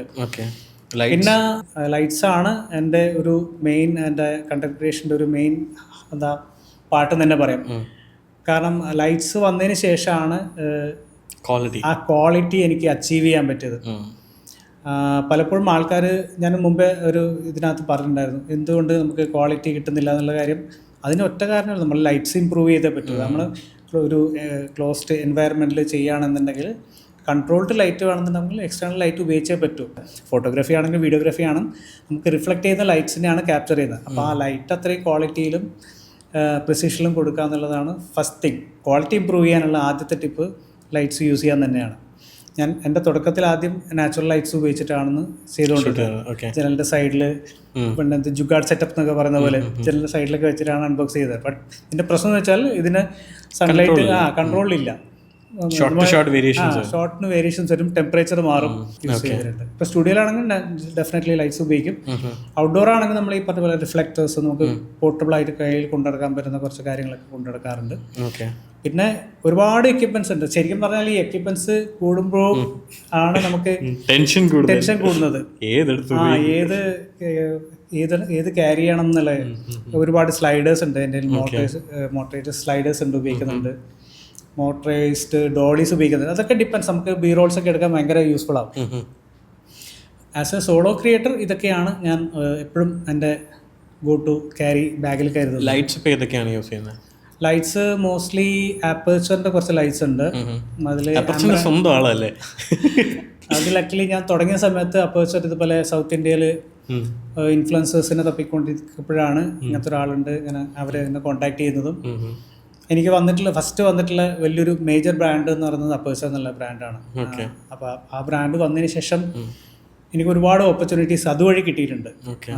അപ്പം ഡെഫിനറ്റ്ലി അപ്പേച്ചർ എൻ്റെ കണ്ടന്റ് ക്രിയേഷൻ ജേർണിയിൽ വലിയൊരു പാർട്ടാണ്. അപ്പം ലൈറ്റ്സ് വന്നതിന് ശേഷമാണ് ആൾക്കാർ എൻ്റെ ക്വാളിറ്റി ഇമ്പ്രൂവ് ചെയ്യാൻ ആൾക്കാർ മനസ്സിലാക്കി തുടങ്ങിയത്. അങ്ങനെ ഒരുപാട് നല്ല പ്രൊമോഷൻസ് അപ്പേഴ്സറിനും കിട്ടിയിട്ടുണ്ട്. ഡെഫിനറ്റ്ലി അവർ നമുക്കൊരു ക്രിയേറ്ററിൻ്റെ വരുമ്പം എനിക്ക് ഏറ്റവും കൂടുതൽ എക്സൈറ്റ്മെന്റ് വന്നൊരു കാര്യം എന്ന് വെച്ച് കഴിഞ്ഞാൽ, നമ്മളൊരു കണ്ടന്റ് ക്രിയേഷൻ ഓക്കെ ഫൈൻ, ഒരു പ്രൊഡക്റ്റ് വാങ്ങിച്ചു ചെയ്യുന്നു, പക്ഷേ ചേട്ടൻ വെച്ചാൽ കംപ്ലീറ്റ് അവരൊരു ഈവെന്റിൽ ഇൻവോൾവ് ആയി ആ ഈവെന്റ് നടത്തുന്ന ആ ഒരു സ്റ്റേജ് വെച്ച് കൊള്ളാലും പുള്ളി ഇത്രയും ഇൻവോൾവ് ചെയ്തൊരു ബ്രാൻഡോടെ വർക്ക് ചെയ്യുന്നത് എങ്ങനെയാണെന്ന് ഞാൻ ചിന്തിച്ചിട്ടുണ്ട്. നമ്മുടെ ആ ഫോട്ടോ ഫെസ്റ്റിലൊക്കെ ചേട്ടനെ കംപ്ലീറ്റ്ലി അത് ഓർഗനൈസ് ചെയ്തത് അല്ലേ? എന്നെ ഒരു ഇൻഫ്ലുവൻസർ ആയിട്ടാണ് അവർ കോൺടാക്ട് ചെയ്തത്. ഡെഫിനറ്റ്ലി ഒരുപാട് കണ്ടന്റ് അവർക്ക് ക്രിയേറ്റ് ചെയ്യാൻ പറ്റിയ ആ ഒരു ഷോർട്ട് പീരീഡിൽ. അത് ഞാൻ നേരത്തെ പറഞ്ഞല്ലോ, എങ്ങനെയാണ് നമ്മുടെ ആ ഒരു പ്രൊഡക്റ്റ് നമ്മൾ ഉപയോഗിച്ച് എങ്ങനെയാണ് ഷോക്കേസ് ചെയ്യുന്നത്, അത് മേ ബി ആ ബ്രാൻഡിന് ഭയങ്കരമായിട്ട് ഇഷ്ടപ്പെട്ടിട്ടുണ്ടാവാം. അതുകൊണ്ടാണ് അവരുടെ ഇവൻറ്റ്സിനും എന്നെ ഇൻവൈറ്റ് ചെയ്യാൻ തുടങ്ങിയത്. അങ്ങനെയാണ് ഞാൻ അന്നത്തെ എക്സിബിഷനിലും അവിടെ പാർട്ടിസിപ്പേറ്റ് ചെയ്തത്. ഇപ്പം എനിക്കൊന്ന് കഴിഞ്ഞ ഒരു 4 വർഷമായിട്ട് കണ്ടിന്യൂസ് ആയിട്ട് ഞാൻ അവിടെ പാർട്ടിസിപ്പേറ്റ് ചെയ്യുന്നുണ്ട്. അതിലാണ് പിന്നെ ഒരു ക്രിയേറ്ററായിട്ട് ഞാനൊന്ന് വിളിച്ചത്. അപ്പോൾ അതുപോലെ കണ്ടിന്യൂസ് ആയിട്ട് ചെയ്യാൻ പറ്റി. അതുപോലെ ഇന്റർനാഷണലി അവരുടെ ട്രാവൽ ചെയ്യാൻ പറ്റി, ഇന്റർനാഷണൽ ഇവന്റ്സിലൊക്കെ അറിയാൻ പറ്റി. അതെ, ചൈനയിൽ പോയിരുന്നു ലാസ്റ്റ് ഇയർ, TV എന്നുള്ളൊരു ഇവന്റ്. അപ്പോൾ അപ്പേഴ്സറിന്റെ ഒരു തീർച്ചയായിട്ടും ഇതൊക്കെയാണെന്ന് ശരിക്കും ഓർത്തിരിക്കാൻ പറ്റുന്ന ഒരുപാട് കാര്യങ്ങൾ. ലക്കലി അതുപോലെ ഒരുപാട് ബ്രാൻഡുകളുടെ കൂടെ ട്രാവൽ ചെയ്യാനുള്ള ഒരു ഭാഗ്യം കിട്ടിയിട്ടുണ്ട് ഈ ഒരു കണ്ടന്റ് ക്രിയേഷൻ ജേർണിയിൽ. ചേട്ടാ, എല്ലാവർക്കും വരുന്നൊരു ഫേസ് ഉണ്ട്, ലൈക്ക് കണ്ടന്റ് ചെയ്യുന്നു പക്ഷേ അതിന് റിസൾട്ട് കിട്ടുന്നില്ല. ഇപ്പം ഞാനൊക്കെ എന്ന് വെച്ചാൽ 2016 തുടങ്ങിയ ഞാൻ കുറേ സ്ട്രഗിൾ ചെയ്തിട്ടുണ്ട്. കണ്ടന്റ് പല രീതിയിൽ സ്വിച്ച് ചെയ്തു. ഞാൻ ട്രാവൽ കണ്ടന്റ് ആയിരുന്നു ചെയ്തിരുന്നത്. പിന്നീട് ഹിന്ദിയിൽ ആദ്യം ഇംഗ്ലീഷിലായിരുന്നു, പിന്നെ ഹിന്ദിയിലാക്കി, ദെൻ മലയാളമാക്കി. അത് കഴിഞ്ഞൊരു ഫേസിൽ മനസ്സിലായി ഓക്കെ ഇതല്ല, എനിക്ക് ഫിൽം മേക്കിംഗ് ആണ് പെർസ്യൂ ചെയ്യേണ്ടത്. അങ്ങനെ ഫിൽം മേക്കിംഗ് കണ്ടന്റ് വന്നപ്പോഴാണ് എൻ്റെ ഒരു ട്രാക്ഷൻ, ഒരു ഓഡിയൻസ് ബിൽഡായത്. അപ്പോൾ അതുവരെ എത്ര ട്രാവൽ ചെയ്തു, നമ്മൾ കിട്ടുന്ന പൈസ എല്ലാം കൂടി ട്രാവൽ ചെയ്ത് സ്പെൻഡ് ചെയ്ത് അത് കഴിഞ്ഞ് ട്രാവൽ വീഡിയോസ് എഡിറ്റ് ചെയ്യാൻ ഏറ്റവും കൂടുതൽ മെനക്കേട്. 100-300 ക്ലിപ്സ് വരും. അതിനെല്ലാം സോർട്ട് ചെയ്ത് നമ്മളൊരു 5-10 മിനിറ്റ് ആക്കി എടുത്ത് അത് ഇട്ട് കഴിഞ്ഞാൽ നമുക്ക് കിട്ടുന്ന വ്യൂസ് 100-200 ആയിരിക്കും. അപ്പോൾ കിട്ടുന്നൊരു സാധനമുള്ളൂ നമ്മൾ ഇത്ര എഫേർട്ട് ഇട്ടിട്ടും വരുന്നില്ല എന്നുള്ളത്. അങ്ങനെ ഒരു ഫേസിൽ ഇവിടെ പോയിട്ടുണ്ടോ? അല്ലെങ്കിൽ പോകുന്നവർക്ക് വാട്ട്സ് യുവർ അഡ്വൈസ്? ഇല്ല, ഞാൻ പറഞ്ഞില്ല, ഇതൊക്കെ നമ്മുടെ ആ ഒരു ഇൻസ്റ്റിങ്ക്റ്റിൻ്റെ പുറത്ത് ചെയ്യുന്നതാണ്. നമ്മളെ ഒരു ഇതിന് വ്യൂസ് കിട്ടുമോ എന്നുള്ള രീതിയിൽ ഞാൻ ചിന്തിച്ചിട്ട് ഇതുവരെ ഒരു കണ്ടന്റ് ക്രിയേറ്റ് വ്യൂസ് അല്ല. ഇപ്പോൾ നമ്മൾ ആർട്ട് ക്രിയേറ്റ് ചെയ്യുമ്പോൾ നമുക്ക് ഏറ്റവും കൂടുതൽ നമുക്ക് കിട്ടുന്ന ഹൈ എന്താണ്? മുന്നേ ഇരിക്കുന്ന ആൾക്ക് അല്ലെങ്കിൽ ആരെങ്കിലും കണ്ടിട്ട് അതിനെ അപ്രീഷിയേറ്റ് ചെയ്യുമ്പോൾ നമുക്ക് കിട്ടുന്നൊരു, അതിനു വേണ്ടിയാണ് നമ്മൾ ആക്ച്വലി ക്രിയേറ്റ് ചെയ്തത്. പിന്നെ നമുക്ക് സ്വന്തമായിട്ടൊരു ഹാപ്പിനെസ്. അപ്പൊ അത് കിട്ടാതെ വരുമ്പോൾ പലപ്പോഴും വിഷമം തോന്നിയിട്ടുണ്ട്. ഡെഫിനറ്റ്ലി തോന്നുമല്ലോ, ചെയ്യുന്ന കാര്യം ആൾക്കാരിലേക്ക് റീച്ച് ആവുന്നില്ല എന്ന് പറയുമ്പോൾ ഒരു ബുദ്ധിമുട്ട് എപ്പോഴും ഫീൽ ചെയ്യാറുണ്ട്. ബട്ട് അത് നമ്മൾ ചെയ്യുന്ന സമയത്ത് ഒരിക്കലും അത് ഫീൽ ചെയ്യാറില്ല. കാരണം ഇത് നന്നായിട്ട് ഇഷ്ടപ്പെടും, ഇഷ്ടപ്പെടുന്നുള്ള രീതിയിൽ തന്നെ ചെയ്യുന്നത്. അതിപ്പോൾ ഇതിപ്പോൾ മ്യൂസിക് ഫീൽഡാണെങ്കിലും സിനിമയാണെങ്കിലും എല്ലാത്തിനും സെയിം മെന്റൽ സ്റ്റേറ്റിലൂടെ തന്നെയാണ് എല്ലാവരും പോകുന്നത്. എല്ലാവരും ഒരു മോശം കണ്ടന്റ് ഉണ്ടാക്കാമെന്ന് ആരും ചിന്തിക്കില്ലല്ലോ. ഏത് സിനിമയാണെങ്കിലും നല്ല രീതിയിൽ ആൾക്കാരൊക്കെ റീച്ച് ചെയ്യണമെന്ന് പറഞ്ഞിട്ട് തന്നെ ഉണ്ടാക്കുന്ന കണ്ടന്റാണ്. പക്ഷെ പലപ്പോഴും നമുക്കത് നമ്മൾ വിചാരിച്ച റീച്ച് കിട്ടാറില്ല. മേ ബി നമ്മൾ എക്സിക്യൂഷനിലാവാം, ചിലപ്പോൾ എക്സ്പെക്ടേഷൻസ് കൂടിയാലും ഉണ്ടാവും ഈ പ്രശ്നം. അപ്പോൾ അങ്ങനെ അത് എല്ലാ ഫീൽഡിലും ഉണ്ട്. അപ്പോൾ മ്യൂസിക് ആണെങ്കിലും കണ്ടന്റ് ക്രിയേഷൻ ആണെങ്കിലും സിനിമയിലാണെങ്കിലും ഒരേപോലെ ഉണ്ടാവുമെന്നാണ് തോന്നുന്നത്. നമ്മൾ മാക്സിമം എഫേർട്ട് ഇട്ട് ചെയ്യുക എന്നുള്ളത് തന്നെയാണ് നമുക്ക് ചെയ്യാൻ പറ്റുന്നത്. Have you gone through creative burnouts? തീർച്ചയായിട്ടും ഉണ്ടായിട്ടുണ്ട്. ഓക്കെ, സോ ബേൺഔട്ട്സ് എൻ്റെ നമ്മൾ കണ്ടന്റ് ക്രിയേറ്റ് ഉണ്ടാക്കുന്ന അതേ റൂട്ടീനിൽ പോകുന്ന കാര്യമാണ് ബേൺഔട്ട്സ്. ആ സമയത്ത് ബ്രേക്ക് എടുക്കുക എന്നുള്ളത് തന്നെയാണ് എൻ്റെ ഒരു രീതി എന്ന് പറയുന്നത്. എങ്ങനെ എന്ത് ചെയ്യും ആ ബ്രേക്ക് എടുത്തിട്ട്? മെയിനായിട്ട് ഈ കണ്ടന്റ് ക്രിയേഷനിലേക്ക് വരുമ്പോൾ നമ്മൾ ആദ്യം ചെയ്യേണ്ടത് വെച്ചാൽ കണ്ടന്റ് ഒരുപാട് കൺസ്യൂം ചെയ്യുക എന്നുള്ളതാണ്. സിനിമയാണെങ്കിൽ ഇപ്പോൾ സിനിമക്കാർ ചെയ്യേണ്ടത് വെച്ചാൽ സിനിമ കാണുക എന്നുള്ളതാണ്. നമ്മൾ മറ്റുള്ള കണ്ടന്റ് ക്രിയേറ്റേഴ്സിൻ്റെ അവർ ചെയ്യുന്ന വീഡിയോസിൻ്റെ കണ്ടിട്ടാണ് നമ്മൾ ഇൻസ്പിറേഷൻ, അതിൽ നിന്നാണ് ഇൻസ്പിറേഷൻ എടുക്കേണ്ടത്. നമ്മുടെ ക്രിയേറ്റീവ് പ്രോസസ്സും അല്ലെങ്കിൽ നമ്മുടെ തോട്ട് പ്രോസസ്സും ഓൺ ആയിരിക്കണമെങ്കിൽ നമ്മൾ കാണുന്ന കൺസ്യൂം ചെയ്യുന്ന കണ്ടന്റും അതുപോലെ റിച്ച് ആയിരിക്കണം. അതിലൂടെ റിഫൈൻ ചെയ്ത് ബേൺഔട്ട്, അതാണ് എൻ്റെ ബേൺഔട്ട് എന്ന് പറയുന്നത്. ആ സമയത്ത് ഞാൻ ഫ്രീ ആയിട്ട് ഇരിക്കുകയല്ല, but I am consuming more content. അപ്പോൾ ആ ഒരു ഫേസിൽ നിന്ന് മാറാനായിട്ട് ഇപ്പം ഞാനൊക്കെ ആണെങ്കിൽ ഒരു ട്രാവൽ പോയി വന്നാലേ എനിക്കത് ശരിയാവും. ആ കംപ്ലീറ്റ് കട്ട് ഓഫ് വേണം എനിക്ക്. ആ പ്രോസസ്സ് നിന്നുകൊണ്ട് എനിക്ക് ബേൺഔട്ട് മാറ്റാൻ പറ്റൂല. So what's your work flow? ഒന്ന് കണ്ടന്റ് ഹാങ് ഔട്ട് എന്ന് പറഞ്ഞാൽ ഫുൾ ടെക്നോളജിയും ഫിലിം മേക്കിംഗ് തന്നെയാണ്. ട്രാവൽ ചെയ്യുന്നതാണെങ്കിലും ഞാൻ അവിടെ പോയിട്ട് എക്സ്പ്ലോർ ചെയ്യുന്നതും ടെക്നോളജി തന്നെ ആയിരിക്കും. ടെക്നോളജിയാണ് ബ്രോഡായി. സത്യം പറഞ്ഞാൽ ഇപ്പം ചൈനയിൽ പോയിട്ടും എനിക്ക് അത് ചൈന എന്ന് പറയുന്നത് ശരിക്കും നമ്മളെ പോലുള്ള ടെക് ഗീക്സിന്റെ ഹെവൺ ആണ്. എവറിത്തിങ് ഇസ് ടെക്നോളജി ഡ്രിവൺ ആണ്. കാറാണെങ്കിലോ അവിടുത്തെ എക്കോസിസ്റ്റം ആണെങ്കിലോ ട്രാഫിക് സിസ്റ്റം ആണെങ്കിലോ അവിടുത്തെ ഫുഡ് ഡെലിവറിങ് മെത്തേഡ് ആണെങ്കിലോ എല്ലാത്തിലും ടെക്നോളജി സോ മച്ച് ഇൻവോൾവ്. അപ്പം എന്നെ സംബന്ധിച്ചിടത്തോളം ചൈന, ഞാൻ ഇതുവരെ പോയ കൺട്രീസിൽ ഏറ്റവും ബെസ്റ്റ് കൺട്രി എന്ന് പറയുന്നത് എന്നെ സംബന്ധിച്ചിടത്തോളം അതുകൊണ്ട് ഞാൻ പോയി കഴിഞ്ഞാൽ ഈ അവിടുത്തെ ട്രോപ്പിക്കൽ ഇതൊന്നും എക്സ്പ്ലോർ ചെയ്യാൻ നിൽക്കാറില്ല. മാക്സിമം സിറ്റി ടെക്നോളജി അല്ലെങ്കിൽ അതുപോലത്തെ എന്താ എക്സ്പോസിൽ പോവുക, ഷോപ്സ് വിസിറ്റ് ചെയ്യുക, ടെക്നോളജി റിലേറ്റഡ് ആയിട്ട് കാര്യങ്ങൾ. ഇപ്പോൾ കാർസ് ഞാൻ പറഞ്ഞു, ഇപ്പോൾ ചൈനയിൽ പോയിട്ട് വന്നിട്ട് എന്നെ ഏറ്റവും കൂടുതൽ എക്സൈറ്റ് ചെയ്യിപ്പിച്ച കാരണം അവിടുത്തെ ഓട്ടോമോട്ടീവ് ഇൻഡസ്ട്രി. അവർ ആ ടെക്നോളജി ഇതിലോട്ട് കൊണ്ടുവരുന്ന രീതി അമേസിങ്. അവിടെ പോയി വീഡിയോ എല്ലാം ചെയ്തിട്ടുണ്ടായിരുന്നു. സത്യം പറഞ്ഞാൽ ആ ചെയ്യേണ്ട അത്രയും നമുക്ക് പേഷ്യൻസ് ഇല്ല. കാരണം ഇതൊക്കെ നേരിട്ട് കാണുമ്പോൾ ഒരു എക്സൈറ്റ്മെന്റിൽ പലപ്പോഴും ഞാൻ ഇതൊക്കെ മിസ് ഔട്ട് ചെയ്തിട്ടുണ്ട്. സത്യം ഇവിടെ വന്നതിന് ശേഷം അറിഞ്ഞു, അയ്യോ ഇതൊക്കെ ശരിക്കും നല്ലൊരു കണ്ടന്റുള്ള. പക്ഷെ ഞാൻ പോയതെന്ന് വെച്ചാൽ തനിച്ച. അപ്പോഴാണ് മനസ്സിലാക്കിയ ഒരു അസിസ്റ്റന്റും കൂടി ഉണ്ടായിരുന്നെങ്കിൽ കംപ്ലീറ്റ് ഇതൊന്ന് ഡോക്യുമെന്റ് ചെയ്യായിരുന്നു. ഹരീഷേട്ടാ, ആസ് എ കണ്ടന്റ് ക്രിയേറ്റർ ഐഫോണിന്റെ കുറേ വീഡിയോസ് ഞാൻ കണ്ടിട്ടുണ്ട്. അപ്പോൾ what's your take on iPhone videography and filmmaking പെർസ്പെക്റ്റീവിലും ലൈക്ക് എന്തുമാത്രം അതിൻ്റെ ടെക്നോളജി ഹെൽപ്പ് ചെയ്യാറുണ്ട്? When it comes to videography, this is so capable of doing a feature film. Like ആ ഒരു കൈൻഡ് ഓഫ് എന്താ ഫിഡിലിറ്റിയിലേക്ക് അതിൻ്റെ ഇമേജിങ് സിസ്റ്റം മാറിയിട്ടുണ്ട്. ഇപ്പം പ്രോറസ് റോ ഇൻട്രൊഡ്യൂസ് ചെയ്തിരിക്കുക പുതിയ ഐഫോണിൽ. ഓക്കെ, പിന്നെ അറിയാലോ റോ എന്നുള്ളത് വെച്ചാൽ നമുക്ക് ഷൂട്ട് ചെയ്തതിന് ശേഷം അതിൻ്റെ മെത്തേഡായിട്ട് മാറ്റാം. ലൈക്ക് വൈറ്റ് ബാലൻസ്, ISO നമുക്ക് ഇപ്പോൾ കുറച്ചും കൂടെ നമുക്ക് ഫ്ലെക്സിബിളായി. നമുക്ക് കളർ ഗ്രേഡിങ്ങിലാവട്ടെ നമുക്ക് ഷൂട്ട് ചെയ്യുമ്പോൾ തന്നെ വലിയ ടെൻഷൻ കൊടുക്കാൻ പറ്റിയില്ലെങ്കിൽ നമുക്ക് പോസ്റ്റിൽ നമുക്ക് പിടിക്കാൻ പറ്റും. പണ്ട് പറയാമല്ലോ നമുക്ക് പോസ്റ്റ് പിടിക്കാമെന്ന്. അപ്പോൾ ഈ ഒരു പ്രോഗ്രസ് റോ കൊണ്ടുവന്നതിലൂടെ അത് പോസിബിളായി. പക്ഷേ ഈ പറഞ്ഞ പോലെ സാധാരണക്കാർ എത്ര പേര് ഈ ഫീച്ചർ ഉപയോഗിക്കുന്ന അറിയില്ല. But as a content creator എന്നെ കൂടുതൽ ഡെഫിനറ്റ്ലി ആ ഒരു സെൻസർ വെച്ച് ചെയ്യാൻ പറ്റുന്നത് അൺബിലീവബിൾ. കളർ ഗ്രേഡ് ചെയ്ത് എഡിറ്റ് ചെയ്ത് എടുക്കാൻ പറ്റുന്നുണ്ട്, ആ റിസൾട്ട് പ്രൊഡ്യൂസ് ചെയ്യാൻ പറ്റുന്നുണ്ട്. പക്ഷേ ആകെ ലാക്ക് ചെയ്യുന്ന വെച്ചാൽ എപ്പോഴും ലോ ലൈറ്റിലാണ് എല്ലാ ക്യാമറ സ്ട്രഗിൾ ചെയ്യുന്നത്. ബട്ട് ഡെഫിനറ്റ്ലി അതൊന്നും ചെയ്യാൻ പറ്റില്ല, കാരണം ഇത്രയും ചെറിയ സെൻസർ നമുക്ക് ലോ ലൈറ്റിൽ അത്രയും നന്നായിട്ട് എടുക്കാൻ പറ്റില്ല. എന്തായാലും ഡിജിറ്റൽ എൻഹാൻസ്മെന്റ് നടക്കുള്ളൂ. എല്ലാവർക്കും ഉള്ളൊരു പ്രശ്നം എന്താണെന്ന് അറിയാം, എല്ലാവരും ചോദിക്കുന്ന ഒരു ചോദ്യമാണ്, ഐഫോണിൽ സിനിമ എടുക്കാമെന്ന് പറയും, പക്ഷെ ഞങ്ങൾ എടുക്കുമ്പോൾ അത് സിനിമ ആവില്ലല്ലോ. എന്താണ്? ഞാൻ പറയല, അതിനകത്ത് കുറേ മാജിക് റെസിപ്പീസ് ഉണ്ട്. അത് അറിയണമെങ്കിൽ കുറച്ച് ടെക്നിക്കലായിട്ട് തന്നെ പഠിച്ചിരിക്കണം. അവൈലബിൾ ലൈറ്റ് ആണെങ്കിൽ പോലും ഫസ്റ്റ് നമ്മൾ ഒരു സിനിമാറ്റിക് എന്നൊക്കെ പറയുന്ന ഒരു ഫ്രെയിം ഉണ്ടാകുന്നത് ഇറ്റ്സ് ഓൾ അബൌട്ട് കോമ്പോസിഷൻ. ആ കോമ്പോസിഷൻ ബെറ്റർ ആകുമ്പോഴാണ് ഞാൻ വിശ്വസിക്കുന്ന കോമ്പോസിഷനാണ് it's a main thing, key. Then second comes light.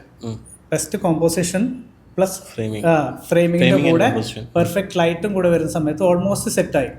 Smart phone ആണെങ്കിലോ ക്യാമറ ആണെങ്കിലോ ഏത് ഇമേജിങ് ഡിവൈസ് ആണെങ്കിൽ തന്നെ നമ്മൾ ഇത് രണ്ടും ആദ്യം ശരിയാക്കി തുടങ്ങിക്കഴിഞ്ഞാൽ നമുക്ക് എന്തിലും നല്ല ക്വാളിറ്റി പ്രൊഡ്യൂസ് ചെയ്യാൻ പറ്റുന്നതാണ് എൻ്റെ ഒരു എക്സ്പീരിയൻസിൽ എനിക്ക് മനസ്സിലാക്കാൻ പറ്റിയിട്ടുള്ളത്. ഓക്കെ, ഐഫോണിൽ ഏതെങ്കിലും എക്സ്റ്റേണൽ ആക്സസറീസ് യൂസ് ചെയ്ത് എടുക്കാറുണ്ടോ, അതോ റോ ആയിട്ടാണോ? ഇപ്പം ഞാൻ യൂസ് ചെയ്തിട്ടുള്ളത് ഏറ്റവും കൂടുതൽ അനമോർഫിക് ലെൻസാണ് ഐഫോണിലുള്ള. അനമോർഫിക് ലെൻസിൽ ആ ഒരു വൈഡ് ഫീൽഡ് ഓഫ് വ്യൂ കിട്ടുന്ന രീതിയിലുള്ള ഷോട്ട്സ് എനിക്ക് ഭയങ്കര ഇഷ്ടമാണ്. അനമോർഫിക്കിൻ്റെ ആയിട്ടുള്ള ചില ക്യാരക്ടറിസ്റ്റിക്സ് ഉണ്ടല്ലോ, ലൈറ്റ് ഫ്ലെയർസും ആ ഒരു ഡിസ്ട്രോഷനും, അതെനിക്ക് ഭയങ്കര ഇഷ്ടമാണ് അനമോർഫിക്സിൻ്റെ. പിന്നെ ഡെഫിനറ്റ്ലി ഒരുപാട്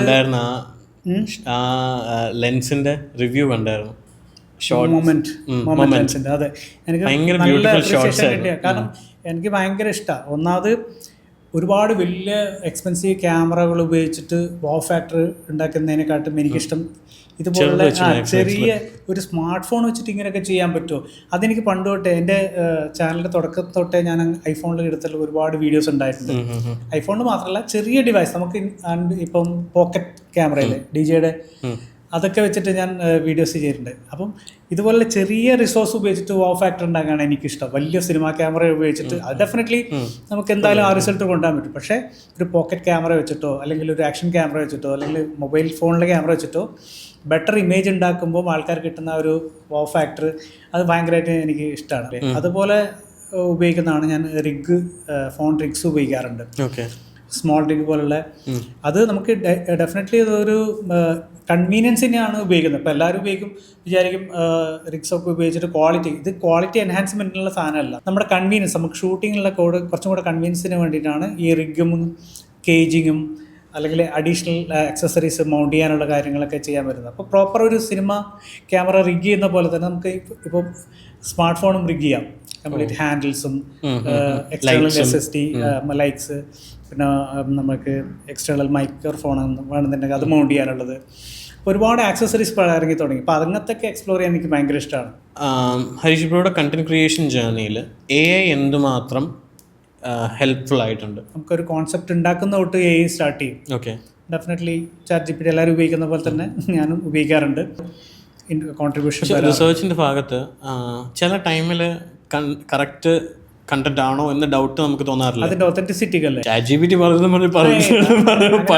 സ്ക്രിപ്റ്റിങ്ങിന് തന്നെയാണ് കൂടുതലും ഞാൻ AI ഉപയോഗിക്കാറ്. ഓക്കെ, പിന്നെ നമ്മൾക്ക് ഇപ്പോൾ ഇമേജിങ് സൈഡിലോട്ട് വരികയാണെങ്കിൽ ചില ഡിഫിക്കൽട്ടായിട്ട് നമുക്ക് കിട്ടാൻ പാടില്ല ചില ഷോർട്സൊക്കെ ഞാൻ ക്ലയൻറ്റ് വർക്കിന് ഉപയോഗിക്കാറുണ്ട്.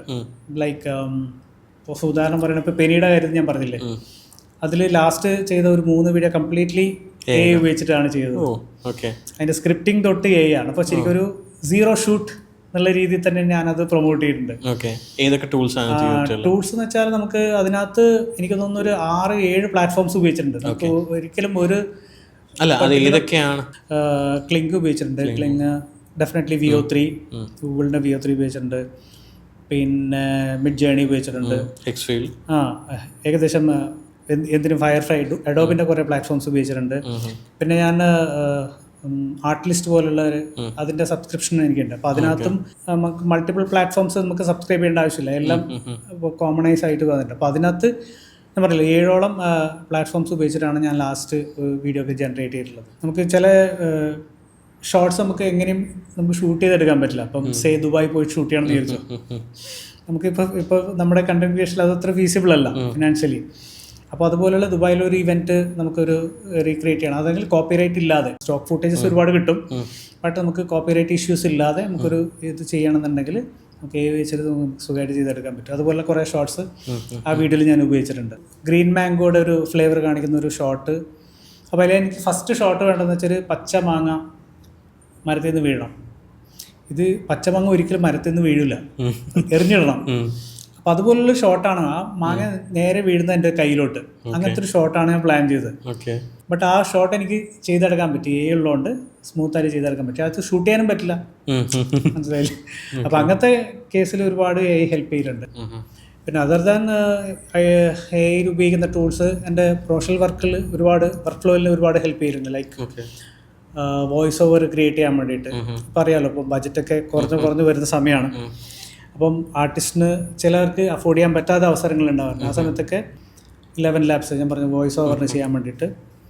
പിന്നെ മ്യൂസിക് കമ്പോസിങ്ങിന് വേണ്ടിയിട്ട് ഡെഫിനറ്റ്ലി എല്ലാവരും അറിയുന്ന പോലെ സുനോയുടെ ഒരു പ്രീമിയം സബ്സ്ക്രിപ്ഷൻ ഞാൻ എടുത്തിട്ടുണ്ട്. അപ്പം എൻ്റെ ലാസ്റ്റ് ഒരു 3 to 4 ക്ലയൻറ്റ് വർക്ക്സിന് കംപ്ലീറ്റ് സുനോ ഉപയോഗിച്ചിട്ടുള്ള ട്രാക്സ് തന്നെയാണ് ഉപയോഗിച്ചിട്ടുള്ളത്. കംപ്ലീറ്റ്ലി കമ്പോസ് ചെയ്ത് തരും നമുക്ക്. അതെ, അതിലിപ്പോൾ ഇടയ്ക്ക് ഒരു പോർഷൻ ട്വീക്ക് ചെയ്യണമെന്നുണ്ടെങ്കിൽ അങ്ങനെയൊക്കെ പറ്റുമോ അതിനകത്ത്? അത് ആക്ച്വലി ഇപ്പം അത്ര പോസിബിൾ അല്ല. കാരണം ഓരോ പ്രാവശ്യം നമ്മൾ ജനറേറ്റ് ചെയ്യുമ്പോൾ അതിൻ്റെ വേറെ എൻറ്റയർലി ഡിഫറെൻ്റ് ആയിട്ടുള്ള സാധനങ്ങളാണ് വരിക. പിന്നെ അത്യാവശ്യം നമുക്ക് ഈ ഓഡിയോ എഡിറ്റിങ്ങും അറിയാവുന്നതുകൊണ്ട് നമുക്ക് ഓരോ കമ്പോസിഷൻ ഓരോ വേർഷൻ തരുമ്പോഴും നമ്മൾ സേവ് ചെയ്ത് വെക്കുന്നുണ്ട്. പിന്നെ അതിന്റെ സ്റ്റെംസ് വെച്ചിട്ടാണ് നമ്മൾ വർക്ക് ചെയ്യുന്നത്. നമുക്കറിയാവുന്ന രണ്ടാമത് ജനറേറ്റ് ചെയ്താൽ ചിലപ്പോൾ മാറിപ്പോലും. ഇപ്പൊ ക്ലയന്റ് പറയും എല്ലാം ഓക്കെയാണ്, അതിന്റെ ഇത്ര പോർഷൻ കൂടെ മാറ്റാൻ പറഞ്ഞിട്ട് അത് ഇപ്പോഴും കുറച്ച് ചാലഞ്ചിങ് ആണ്. ബട്ട് ഡെഫിനറ്റ്ലി നമ്മൾ അതിലേക്ക് എത്തുന്നുണ്ട്. ഞാൻ പറഞ്ഞില്ലേ, സ്റ്റെംസ് എന്നുള്ള രീതിയിൽ തന്നെ കിട്ടും. സ്റ്റെംസ് മീൻസ് എല്ലാ ഇൻസ്ട്രുമെന്റ്സും കംപ്ലീറ്റ് നമുക്ക് സെപ്പറേറ്റ് ആയിട്ട് കിട്ടും. അപ്പം എന്താണെന്ന് വെച്ചാൽ നമുക്ക് ബേസിക്കലി മ്യൂസിക്കിന്റെ ബാക്ക്ഗ്രൗണ്ടും കൂടി ഉള്ളതുകൊണ്ട് അത് വെച്ചിട്ട് നമുക്ക് പുതിയതായിട്ടൊരു സംഭവങ്ങൾ ഉണ്ടാക്കാനും ഉള്ള സാധ്യതകളുണ്ട്. അപ്പോൾ അങ്ങനെ സുനോയിൽ വർക്ക് ചെയ്യുന്നുണ്ട്. പിന്നെ 11 Labsന്റെ ഒരു ഫണ്ണി തിങ് ഞാൻ പറയാം. ഇതുപോലെ ഒരു ക്ലയൻറ്റ് വർക്കിന് കുറച്ച് വോയിസ് സാമ്പിൾസ് വേണമെന്ന് പറഞ്ഞു. അവർ ആദ്യം തന്നെ പറഞ്ഞാണ് ഡെഫിനറ്റ്ലി നമ്മൾ AI യൂസ് ചെയ്യുന്നില്ല, ശരിക്കും റിയൽ ആർട്ടിസ്റ്റിൻ്റെ വോയിസ് വെച്ചിട്ട് നമുക്ക് ചെയ്യാൻ പറ്റും. അതൊരു ആയുർവേദിക് റിസോർട്ടിൻ്റെ ഒരു ഡോക്യുമെൻ്ററി വീഡിയോ ആണ്.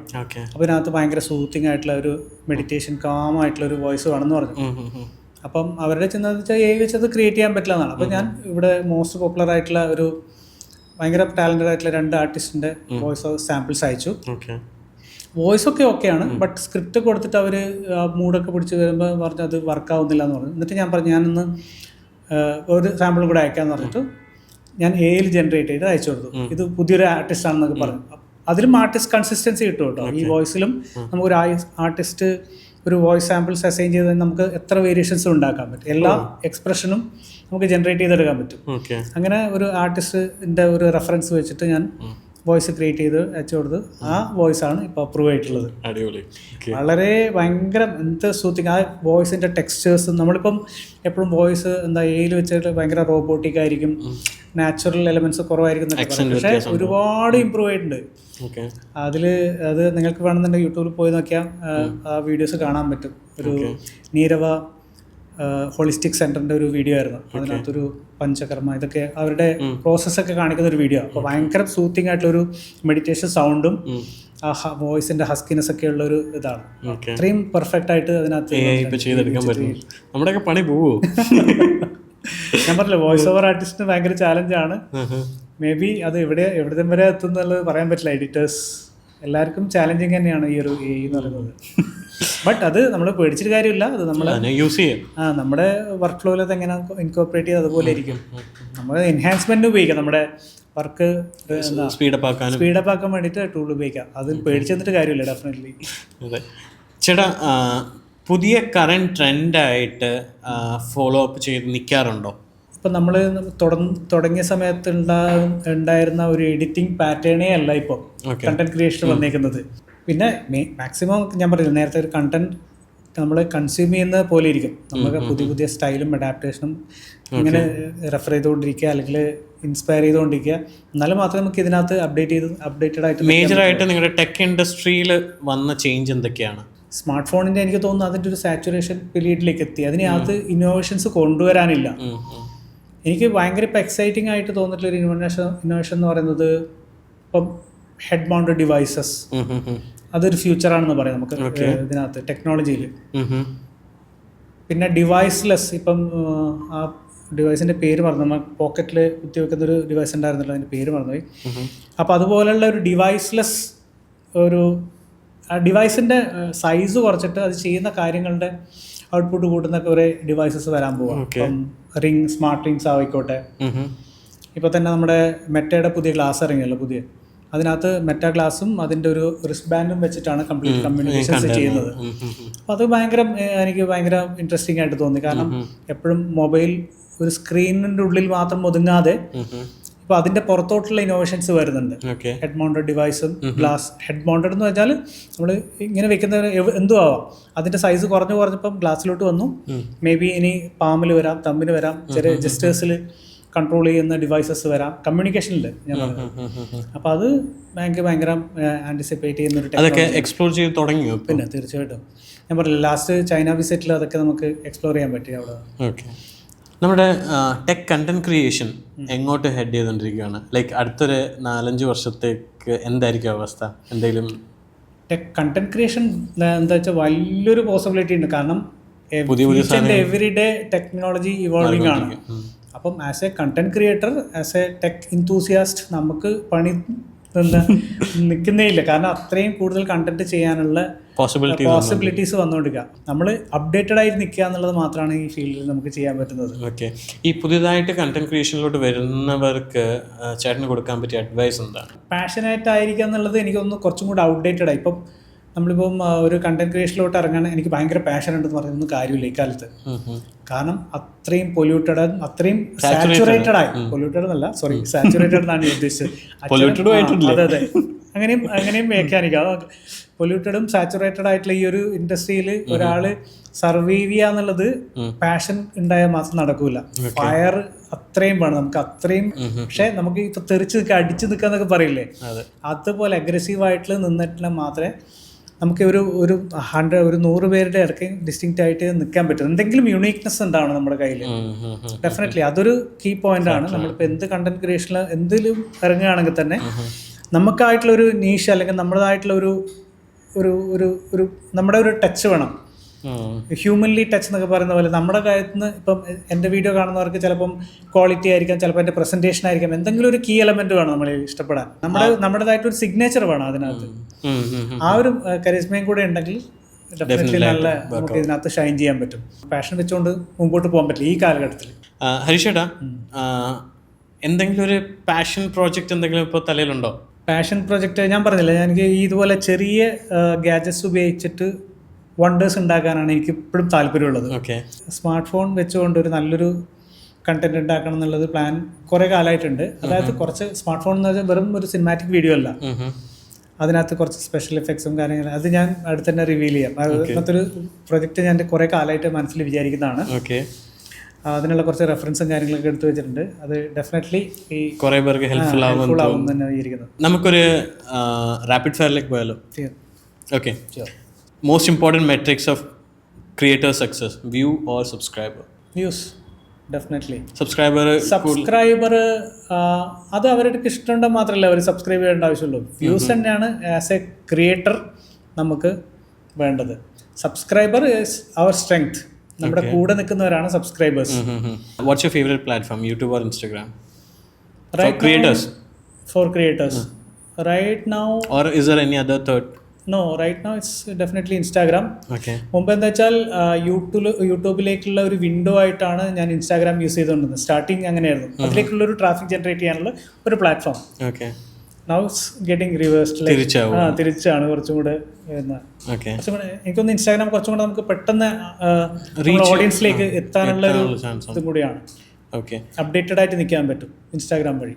യൂട്യൂബിൽ നമുക്ക് ഓക്കെ ഈവൻ ഷോർട്സും ഇതൊക്കെ ഉണ്ടെങ്കിൽ പോലും കുറച്ചുകൂടെ ട്രാക്ഷനും ഓഡിയൻസും കിട്ടുന്നത് എനിക്കൊന്ന് ഇൻസ്റ്റാഗ്രാം തോന്നുന്നു. ഓഡിയൻസ് ഇന്ററാക്ട് ചെയ്യാൻ പറ്റുന്നത് നമുക്ക് ഇൻസ്റ്റാഗ്രാം തന്നെയാണ്. തീർച്ചയായിട്ടും biggest challenge in being A tech creator today? Updated ആയിട്ട് നിൽക്കുക എന്നുള്ളതാണ് ഏറ്റവും വലിയ ചാലഞ്ച്. ഓക്കെ. കാരണം ഒരു വീക്ക് നമ്മൾ ബ്രേക്ക് എടുത്തു കഴിഞ്ഞാൽ എന്തൊക്കെയോ മിസ്സാവും. Okay. Mac or P C? അത് ഭയങ്കര കോൺട്രവേഴ്ഷ്യൽ ആണ്. But still I'm a Mac user. കാരണം ഞാൻ 2 പ്ലാറ്റ്ഫോംസിലും വർക്ക് ചെയ്യുന്നുണ്ട്. ബട്ട് എനിക്ക് കുറച്ചും കൂടെ പീസ് ഓഫ് മൈൻഡിൽ വർക്ക് ചെയ്യാൻ പറ്റുന്നതും ഇതൊക്കെ എനിക്ക് ഡെഫിനറ്റ്ലി മാക്കിലാണ് കുറച്ചും കൂടെ കംഫർട്ടബിൾ ആയിട്ട് എനിക്ക് വർക്ക് ചെയ്യാൻ പറ്റുന്നത്. ഓക്കെ. എപ്പോഴെങ്കിലും തോന്നിയിട്ടുണ്ട്, എപ്പോഴെങ്കിലും വിൻഡോസിലോട്ട് വരുമ്പോൾ എന്താ ഫീൽ ചെയ്യാറ്? വിൻഡോസിൽ എന്ന് വെച്ചാൽ ഒരുപാട് ഫ്രീഡം ഉണ്ട്, നമുക്ക് എന്തും ചെയ്യാമെന്നുള്ളത് ഒരു ഇതുണ്ട്. പക്ഷെ അതിൻ്റെ ഡ്രോബാക്ക് തന്നെയാണ്. എന്തും ചെയ്യാൻ നമുക്ക് എന്തും ചെയ്യാമെന്നല്ല, പുറത്തുള്ളവർക്കും നമ്മുടെ സിസ്റ്റത്തിലുള്ള ആക്സസ്, മെയിൻലി സെക്യൂരിറ്റി, അത് എനിക്ക് വിൻഡോസിൽ ഇപ്പോഴും കുറച്ചും കൂടെ ഇതായിട്ടാണ് തോന്നിയിട്ടുള്ളത്. കാരണം നമ്മൾ അത്രയും ടെക്കി ആണെങ്കിൽ അതിന് അത്രയും അവെയർ സൈബർ സെക്യൂരിറ്റിയിൽ അത്രയും നോളജ് ഉണ്ട് ആൾക്കാർക്ക് നമുക്ക് വിൻഡോസ് ആണ് പി സി ആണെങ്കിലും പിടിച്ചേക്കാൻ പറ്റും. പക്ഷേ എനിക്ക് എന്താ അത്ര സമയമില്ലാത്തതുകൊണ്ട് ഞാൻ മാക്കിലാണ് കുറച്ചും കൂടെ റിലേ ചെയ്തിരിക്കുന്നത്. എൻ്റെ ഫേവറേറ്റ് ഗാഡ്ജറ്റ് എന്ന് പറയുന്നത് ഡ്രോപ്എക്സ് എന്നുള്ളൊരു ഹെഡ്ഫോൺ ബ്രാൻഡാണ്. അത് എനിക്കൊന്ന് ഓഡിയോ ഫയൽസ് ആയിട്ടുള്ള ആൾക്കാർക്ക് അത് ഫെമിലിയർ ആയിരിക്കും. ഒരുപാട് പ്രത്യേകതകളുള്ള ഒരു ഹെഡ്ഫോൺസ് ആണ്.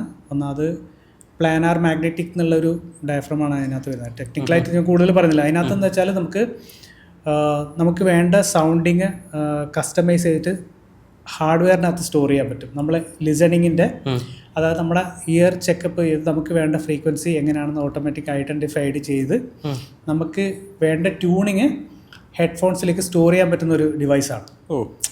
ഭയങ്കര അഡ്വാൻസ്ഡ് ആയിട്ടുള്ള സാധനമാണ്. അപ്പോൾ അതാണ് എൻ്റെ ഇതുവരെയുള്ള ഒരു ഫേവറേറ്റ് പീസ് ഓഫ് ടെക് എന്ന് പറയുന്നത്. ടെക്നോളജി ഉണ്ട്, പ്ലസ് അതിനെ ഞാൻ പറഞ്ഞില്ലേ മ്യൂസിക് ആൻഡ് ടെക്നോളജിയും കൂടെ ഒന്നിച്ച് ബ്ലെൻഡ് ചെയ്തൊരു സാധനം. പക്ഷെ അത് ഹാർഡ്വെയർ വെറും നമ്മൾ സാധാരണ കാണുന്ന സ്മാർട്ട് ഫോണിലെ പോലെ EQ സെറ്റ് ചെയ്ത് കേൾപ്പിക്കുന്നതല്ല. ആ EQ സെറ്റിങ്സ് ഇതിൻ്റെ ഹാർഡ്വെയർ കാലിബ്രേറ്റ് ചെയ്ത് ഇതിനകത്ത് ഡിവൈസിനകത്താണ് ആ EQ സ്റ്റോർ ആവുന്നത്. അങ്ങനെയുള്ള ഒരു അപ്പോൾ ആ ഹെഡ്ഫോൺ വേറൊരാൾ യൂസ് ചെയ്യുമ്പോൾ ഓട്ടോമാറ്റിക്കലി മാറില്ല. അത് നമുക്ക് വേണമെങ്കിൽ പ്രൊഫൈൽസ് ക്രിയേറ്റ് ചെയ്യാം, അതിനകത്ത് പ്രൊഫൈൽസ് ക്രിയേറ്റ് ചെയ്യാം. പിന്നെ അത് നല്ലൊരു ഹിയറിംഗ് എയ്ഡ്, നമ്മുടെ ഹിയറിംഗ് ടെസ്റ്റ് ചെയ്യാൻ വേണ്ടിയിട്ട് എത്ര പേര് ഡോക്ടേഴ്സിൻ്റെ അടുത്ത് പോയിട്ടുണ്ടെന്ന് അറിയില്ല. നമുക്ക് ഹെഡ്ഫോൺസ് വെച്ചിട്ട് പല ഫ്രീക്വൻസിയിലുള്ള സൗണ്ടുകൾ കേൾപ്പിച്ചിട്ട് നമുക്ക് ബാലൻസ് ചെക്ക് ചെയ്യാം. നമ്മുടെ ഏതൊക്കെ ഫ്രീക്വൻസി നമുക്ക് കേൾക്കാൻ പറ്റും ചെക്ക് ചെയ്യുന്നൊരു ഡിവൈസ് ഉണ്ട്. ആ ഡിവൈസായിട്ട് ഇത് ഉപയോഗിക്കാം. നമ്മൾ ഇയറിംഗ് എത്രത്തോളം ഉണ്ട്, ഏതൊക്കെ ഫ്രീക്വൻസി നമ്മുടെ ചെവി പിടിക്കുന്നുണ്ടെന്ന് അതിനകത്ത് ഒരു അനലിറ്റിക്സ് തരും. ഇയർ ലെഫ്റ്റ് ആയി ഇത്ര ഫ്രീക്വൻസിയുടെ താഴെ കേൾക്കുന്ന ഇയറിംഗ് പ്രോബ്ലംസ് കുറയ്ക്കാം. അതുകൊണ്ട് അങ്ങനത്തെ ഒരു പ്രത്യേകത കൂടെ. പൈസയും അതിനനുസരിച്ചാണോ? ഡെഫിനറ്റ്ലി എക്സ്പെൻസീവ് ആണ്, വെരി എക്സ്പെൻസീവ്. ബട്ട് എനിക്ക് സത്യം എന്നെ ഭയങ്കരമായിട്ട് എക്സൈറ്റ് ചെയ്യിപ്പിച്ചതും നല്ലൊരു ടെക്നോളജി കണ്ടതും ആ ഒരു പിന്നെ ഹെഡ്ഫോൺസിലൂടെയാണ്. ഞാൻ നല്ലൊരു ഇംപ്ലിമെന്റേഷനാണ്. Okay, next question. What's your fire അല്ല, സോറി ഞാൻ എക്സ്പ്ലെയിൻ ചെയ്തതിനെ പറ്റി. Rapid fire. Your best phone so far? എനിക്ക് iPhone 14 Pro Max ഭയങ്കര ഇഷ്ടപ്പെട്ട ഒരു ഫോണായിരുന്നു. ഇപ്പോൾ ഉപയോഗിക്കുന്നത് 16 Pro Max. Okay, 16 14 ആണ് ഇഷ്ടപ്പെട്ടത്. എനിക്ക് 14 അതിൻ്റെ ബിൽഡും ഞാൻ പറഞ്ഞില്ല, ആദ്യമായിട്ട് ടൈറ്റാനിയം ബോഡിയും ആ ഒരു പ്രീമിയംനെസ് വന്ന് എനിക്ക് തോന്നിയിട്ടുള്ള ഫോണ് ഇതാണ് iPhone 14 Pro Max ആണ്. എനിക്ക് അതിനു മുമ്പേ ഒരു പ്രീമിയം ലുക്ക് കിട്ടിയത്, പ്രീമിയം ഇൻ ദ സെൻസ് അതിൽ ഹോൾഡ് ചെയ്യുമ്പോഴും ഒന്നാമത് അറിയാമല്ലോ ഐഫോൺ ഇത്രയും എക്സ്പെൻസീവ് ആയിട്ടുള്ള ഒരു പ്രൊഡക്റ്റാണ്. അപ്പോൾ ആ കൊടുക്കുന്ന വാല്യൂവിനുള്ള ഒരു പ്രീമിയംനെസ്സും ഫീച്ചേഴ്സ് ഡെഫിനറ്റ്ലി ഉണ്ട്. അത് തോന്നിയിട്ടുള്ളത് iPhone 10 ഈ ഒരു 14 Pro Maxനുമാണ്. എനിക്ക് ബിൽഡും ആ ഒരു പ്രീമിയംനെസ് എപ്പോഴും തോന്നുന്നത്. അതുകൊണ്ട് എൻ്റെ ഒരു ഫേവറേറ്റ് ഫോൺ എന്ന് പറയാൻ 14 Pro Max ആണ്. പിന്നെ ഇപ്പോൾ ഡെഫിനറ്റ്ലി ഇപ്പോൾ ഇറങ്ങിയ പിക്സൽ എനിക്ക് ഭയങ്കരമായിട്ട് ഇഷ്ടപ്പെട്ടു. പിക്സൽ എനിക്ക് ട്രൈ ഔട്ട് ചെയ്യണമെന്നുണ്ട്. ബട്ട് ആൻഡ്രോയിഡ് യൂസ് ചെയ്യാറുണ്ട്. ആൻഡ്രോയിഡ് ഒരു എനിക്ക് തോന്നുന്നില്ല. എൻ്റെ ലാസ്റ്റ് ആൻഡ്രോയിഡ് ഫോൺ എന്ന് പറയുന്നത് സാംസങ് S8 Plus അങ്ങനെ എന്തോ ആയിരുന്നു. അതിനുശേഷമാണ് ഞാൻ ഐഫോണിലേക്ക് മാറിയത്. What's your editing software? ഞാനിപ്പോൾ ഉപയോഗിക്കുന്ന ഫൈനൽ കട്ട് പ്രോ. വേറെ ട്രൈ ചെയ്തിട്ടുണ്ടോ? ഞാൻ തുടങ്ങിയത് പ്രീമിയറിലായിരുന്നു. ആ സമയത്ത് PC വർക്ക് ചെയ്തപ്പോഴാണ് പ്രീമിയർ തുടങ്ങിയത്. ഓക്കെ മാക്കിലേക്ക് മാറിയ ശേഷം കുറച്ചും കൂടെ ഒപ്റ്റിമൈസ്ഡ് ആയത്. ഓക്കെ എനിക്ക് പെർഫോമൻസിൽ ഇച്ചിരി കോംപ്രമൈസ് ചെയ്യാൻ ബുദ്ധിമുട്ടാണ് എപ്പോഴും അൾട്ടിമേറ്റ്. അപ്പോൾ അങ്ങനെ നോക്കിയ സമയത്ത് ആപ്പിളിൻ്റെ തന്നെ ഇതായതുകൊണ്ട് അവരുടെ ഓപ്റ്റിമൈസേഷൻ അടിപൊളി ആയതുകൊണ്ട് കൂടുതലും ഞാനിപ്പം FCP തന്നെയാണ് യൂസ് ചെയ്യുന്നത്. What's your favourite app that you use daily for your content creation? Notion എന്നുള്ളൊരു പ്ലാറ്റ്ഫോം ഉപയോഗിക്കാറുണ്ട്. അതിനകത്ത് നമുക്ക് സ്ക്രിപ്റ്റ് വൈസ് ആണെങ്കിലും നമുക്ക് ഐഡിയാസ് പിൻ ചെയ്യാനാണെങ്കിലും അത് ഭയങ്കരമായിട്ട് ഹെൽപ്പ് ചെയ്യാറുണ്ട്. നോഷൻ എന്നുള്ളതാണ്. കണ്ടന്റ് ക്രിയേഷനിൽ ഇപ്പോൾ നമ്മൾ നേരത്തെ പറഞ്ഞ ഫൈനൽ കട്ടിൻ്റെ ആപ്പാണ് വീഡിയോ എടുക്കാൻ യൂസ് ചെയ്യുന്നത്. അതുപോലെ ഫൈനൽ കട്ട് ആപ്പ് ഞാൻ കണ്ടന്റ് ക്രിയേഷന് വേണ്ടി ഉപയോഗിക്കാറില്ല. അതല്ലാതെ എന്തെങ്കിലും അഡീഷണൽ ഷോർട്സ് കണ്ടന്റ് ക്രിയേഷൻ ഈ പറഞ്ഞ പോലെ ചില ചാലഞ്ചിങ് ഷോർട്സ് എടുക്കാൻ ഫോൺ ഉപയോഗിച്ച് ചില മൗണ്ടിങ്ങിൻ്റെ ഇഷ്യൂസ് ഒക്കെ ഉണ്ടെങ്കിൽ ഇപ്പം കഴിഞ്ഞ ദിവസം ഒരു ഷോട്ട് എടുത്തിട്ട് മറ്റേ ഒരു മാജിക് ആം വെച്ചിട്ട് നമ്മുടെ ക്യാമറ ഒക്കെ മൗണ്ട് ചെയ്യുന്ന സമയത്ത് ഭയങ്കര ഹെവി ആവുമല്ലോ. അപ്പോൾ ഫോണാകുമ്പോൾ നമുക്ക് ഈസിലി എടുക്കാൻ പറ്റും. അപ്പോൾ ഒരു മാജിക് ആം വെച്ചിട്ടൊരു POV ഷോട്ടൊക്കെ എടുത്തത് നമ്മൾ ഐഫോൺ ഉപയോഗിച്ചിട്ട് തന്നെ ഇതുപോലെ ഫൈനൽ കട്ട് ക്യാമറ ഉപയോഗിച്ചിട്ട്. ഫൈനൽ കട്ട് ക്യാമറ ഫ്രീ അല്ലേ? അതെ. Okay. Whose your favourite content creator? അയ്യോ, ഒരുപാട് പേരുണ്ട്. ഫേവറേറ്റ് എന്ന് വെച്ചാൽ ഇവരൊക്കെ ഞാൻ പറഞ്ഞില്ല ഇരുവരിൽ ചേട്ടൻ്റെ ഇത് ക്വാളിറ്റി സ്റ്റാൻഡേർഡ്സിൽ മീറ്റ് ചെയ്യുന്ന ഒരു 5 ക്രിയേറ്ററിനെ പറഞ്ഞു. ജോനത്തൻ മോറിസ് എന്ന് പറഞ്ഞിട്ട് ഒരു ക്രിയേറ്റർ ആയിരുന്നു. പക്ഷെ പുള്ളി ഇപ്പോൾ അധികം കണ്ടന്റ് ചെയ്യാറില്ല. പിന്നെ എനിക്ക് മട്ടി ഹപ്പൂജ ഭയങ്കര ഇഷ്ടമാണ്. പിന്നെ ഡെഫിനറ്റ്ലി പീറ്റർ മേക്കൻ. MKBHD എനിക്ക് വീഡിയോസൊക്കെ ഇഷ്ടമാണ്. But I am not a fan of MKBHD. എനിക്ക് ആ സ്റ്റൈലിനെക്കാട്ടി എനിക്ക് കുറച്ചുകൂടെ ഇഷ്ടപ്പെടുന്ന കുറേ വേറെയും ഉണ്ട്. പിന്നെ ദേവ് 2D എനിക്ക് ഭയങ്കര ഇഷ്ടമാണ്.